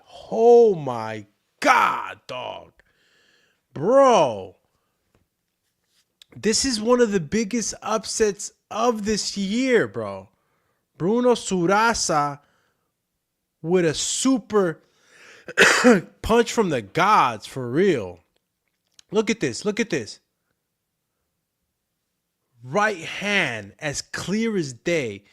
Guys, Bruno Surace had enough time to look and spear that right hand into the chin of Jaime Munguia. This is a crazy upset. This is crazy. Surace with the upset. What happened, Munguia? Everybody's going crazy. Hit him with the right hand. What happened, Munguia? Fatality. What happened, Munguia? Finish him. Oh, my God. Bruno. Let's go, champ. You feel me? You just made history right now, champ. And this is what I keep telling y'all about Jaime. I love the action pack, but he gets hit too much, man. He got hit with a killer right hand. Killer right hand, bro. Nah. That was bad. Doomatron activated. Bro, that shit got me activated. Look at this. Look at this again. When I thought that Jaime Munguia was actually going to start to really like land heavier shots and start to wear Bruno down. Look at the amount of time Bruno has in seeing that right hand. Look. I want you guys to see this. Jaime falls asleep on the inside. Look. Right hand. That was the Buster Douglas right hand, bro. Look at it again. Look at it again. It was just a well-placed punch. And this is boxing, folks. This is how it happens. this is what this is the opportunities that you can get in boxing. You know what I'm saying? We come from all different backgrounds. Mexico, United States, France, Australia, Africa, the Bahamas, Puerto Rico. I mean, from everywhere. And you get a shot to make it, man. And this was Bruno's shot. He took it and he got it. I literally didn't think that he was throwing enough punches, but he's a sniper. Look. Look at the highlight. He's a sniper. That was a perfectly placed right hand that went from a right hand and turned over into a hook. It was a hook. It was a hook right hand. Like the way it was just, oh man, a straight hook. Is that even a punch? But yeah, man, look, bang. Yeah, it was a right hook, man. Came over that left hand and literally put him out, man. Great punch. Great punch, man. Made it, man. Bruno made it with that one. Holy moly, bro. He made it with this one, man. He made it. Wow. I can't wait. Listen, man, we're going to open up the phone lines, man. What are we doing? Holy moly. It's crazy. I can't believe that happened. That was unexpected. Super unexpected, y'all. I did not expect that. Listen, if you guys want to call in, phone lines are open, all right? And we got the StreamYard link posted at the top, pinned at the top. So if you guys want to click on that link, you go ahead and click on that link and, join us live on the YouTube or wherever you're from. Just click on that link and I'll bring you on. You can go ahead and stream from your phone. And if you don't want to stream, you can actually just go ahead and talk your talk, man. We're going to go through some phone calls and talk about what the hell just happened right now. It's Jaime Munguia. Where does Jaime Munguia even go from this, man? He was just on the uppity up. He was just on the uppity. He got past Eric, who is a ranked fighter, Eric Bazayan, who is a ranked fighter, man. Man, something just went crazy with the ESPN app. I don't know what in the hell happened. Well, I do know what happened. Jaime Munguia gets hit with the right hand that nobody was expecting. And the crazy thing is Jaime Munguia was on the attack and he had just finished his combination. And he gave Bruno enough time, fractions of a second, enough time to land that right hand. And it was such a devastating right hand. It was almost like, when you go to the punching machine at the pool hall or at the fairs, when you get that lunging chance to punch that bag, that's how it looked. It looked like Surace got a free shot. Look, boom. What a shot, man. Undefeated fighter with a 16% KO ratio knocks out a former champion. I mean, this is why you gotta love boxing. Who was expecting Jaime Munguia to get knocked out today? Not me. Now, did I know that there's a possibility? Of course I do, because Jaime he's always getting hit, and there's a huge problem. Huge problem. But again, if you want to call in, you can call in now. Phone lines are open, 1-856-624-3369. You could call in and we'll put you on live. Let us know what you thought about tonight's fights. Where does Jaime Munguia go from this? How was the Roacha versus Curiel fight? Did you enjoy that? And where do these two go to from here? Was it a close fight? Maybe you thought Curiel had it. I had Roacha winning it, no problemo. But this right here is the craziness right here. Jaime Munguia getting knocked out. That is insane. I did not definitely. If you betted on this fight, I forgot what the odds were, man. Jeez, you made some money tonight. Good for you. Jaime tried to get up, and he looked like he was trying to bite his ear. You know what I mean? Couldn't get up. Circuits were done. Breakers. You got to hit the breakers, champ. Lights were done. He couldn't get up. He was like, "Urgh." Neck was forced. He got hit with the force. That's what happened. Again, everybody tuning in with us here at the Boxing Biz, man, thank you for tuning in. And, of course, the phone lines are open. If you want to call in, state your piece, 1-856-624-3369. We're closing out the year with a bang. Bit of a surprise right now with Jaime Munguia. And again, wow. I did not expect that right hand. That was such a perfect right hand. Such a well-placed punch. Bang. He even stepped into it. Shout out to my boy Matt. Damn, the machine gun run. Said, champ. What a KO. Bro, that was a crazy KO, Matt.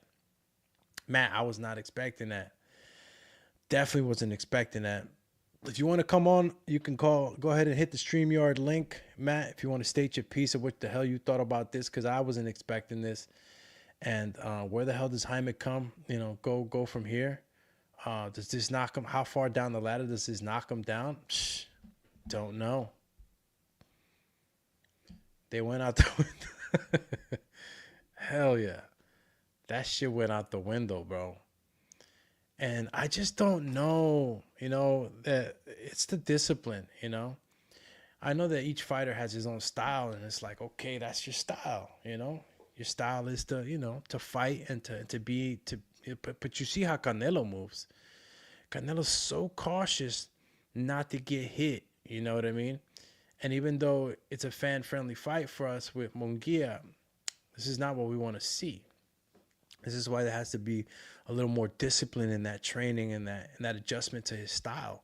I mean, if you go back and you see Canelo wasn't fighting the same way that he does now when he fought Floyd, and even before then. Like, you see the evolution of a fighter, and as you move along in your career, and he's already at 45 fights, 46 fights. Jaime Munguia, needs to really, really be working on his defensive approach, on his attack. And even though he has the movement, he falls asleep sometimes, man. I don't know what it is. Look at this guy, Le Brigadier. Let me find out this guy's a legionnaire. If you guys don't know what a legionnaire is, you should go read up on it. Anybody could go be a legionnaire. I think you just show up and give your life up. But there's some hardcore, pretty awesome guys in those units. Damn. That's crazy. We had a crazy upset tonight, yo. That I can't wait. I can't wait. And I can't wait till one of y'all call in, too. Stop playing. 1-856-624-3369. Jam. Boom. Punch you in the head. Chris Algieri, Christina Pancha. Look, I can't even hear them right now. And I'm looking at their faces. They're just like, Nobody expected that shit. Like, shit, man. That's a dream. That's a dream for Bruno. Like, he did not, And that's what I'm saying. Sometimes you got fighters that will really sit there and take the time to catch an ass whooping for a few rounds. Just to get the timing. Just to see the opening. Just to finally land that shot and knock you the fuck out. Excuse my French. But that's what happened, folks. Bruno Surace had enough patience or the luck to land that shot. And if he had the patience, I'm telling you, I can kind of see where he had it, because there was a times where I'm like, yo, throw punches, throw more. And he was just not throwing. He was just letting Jaime wail and get into that groove. And when people get into those grooves, when fighters get into the groove, they run into patterns. When you run into patterns, you can break patterns. You can adapt to patterns and then counterpunch to patterns. But you got to be high level. And I don't know if Bruno was thinking like that, but that's the way to train your fighter. And then for the fighter to go out there and actually perform, it's it's pretty high level, you know. There's a lot of stuff going on in seconds in that ring. So it's pretty dope to see somebody being able to hold their composure, catch a bunch of punches, and then finally land their one shot that they've been waiting for. Because, you know, honestly speaking, Jaime Munguia has a chin. The only way to knock that guy out is to hit him with an explosive shot that he didn't see. And that's exactly what happened. He got hit with a shot he didn't see. It was explosive. Well thrown. Well thrown. Bruno, it was your night tonight, man. Tonight was your night. Bruno's night was tonight. He's going back to France. They're gonna, I'm telling you, they're gonna go crazy in France for this guy. He represented pretty good.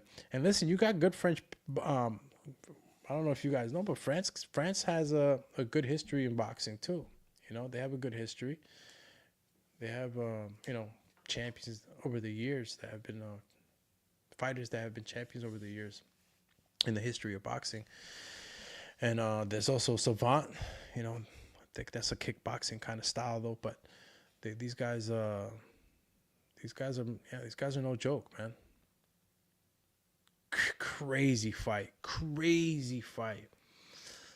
Wow, Bobette. Shout out to Bobette.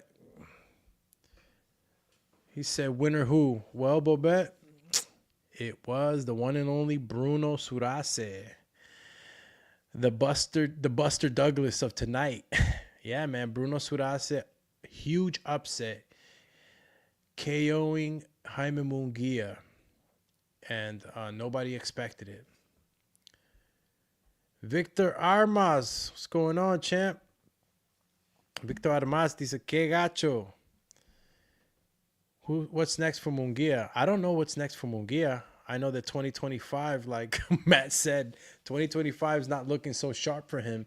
He was on the way up because he beat a top 10 guy coming back from Saul, but you know, you lose again and you lose to a guy like Bruno, who's an undefeated fighter, and you can say this and that and the third, but it wasn't expected to lose. You know, this was another guy they were putting in front of him for him to maybe get an opportunity for the IBF or somewhere there. I don't know if there's a mandatory already for the IBF, but he wasn't going to face Saul again. You know, he was going to have to fight another guy, you know, another top guy to get back to that Saul opportunity. So yeah, we don't know where he goes exactly, man. It's they're gonna have to do some thinking. They're gonna have to do some real thinking out there to see what they got for him. Again, guys, listen, if you want to call in 1-856-624-3369. You can also click the link on the chat on YouTube that's pinned to the top. StreamYard, click that link. You could come on either video or no video. You can still come on and state your piece. Let us know what you thought about the fights tonight. I think it was a hell of a good night of boxing throughout all the cards that we had access to tonight. And real entertaining. I love it. Munguia, fudge. Man, I know whoever bet on Munguia tonight was mad, which is probably everybody. So, you know, to all my people, man, shit, you win some, you lose some.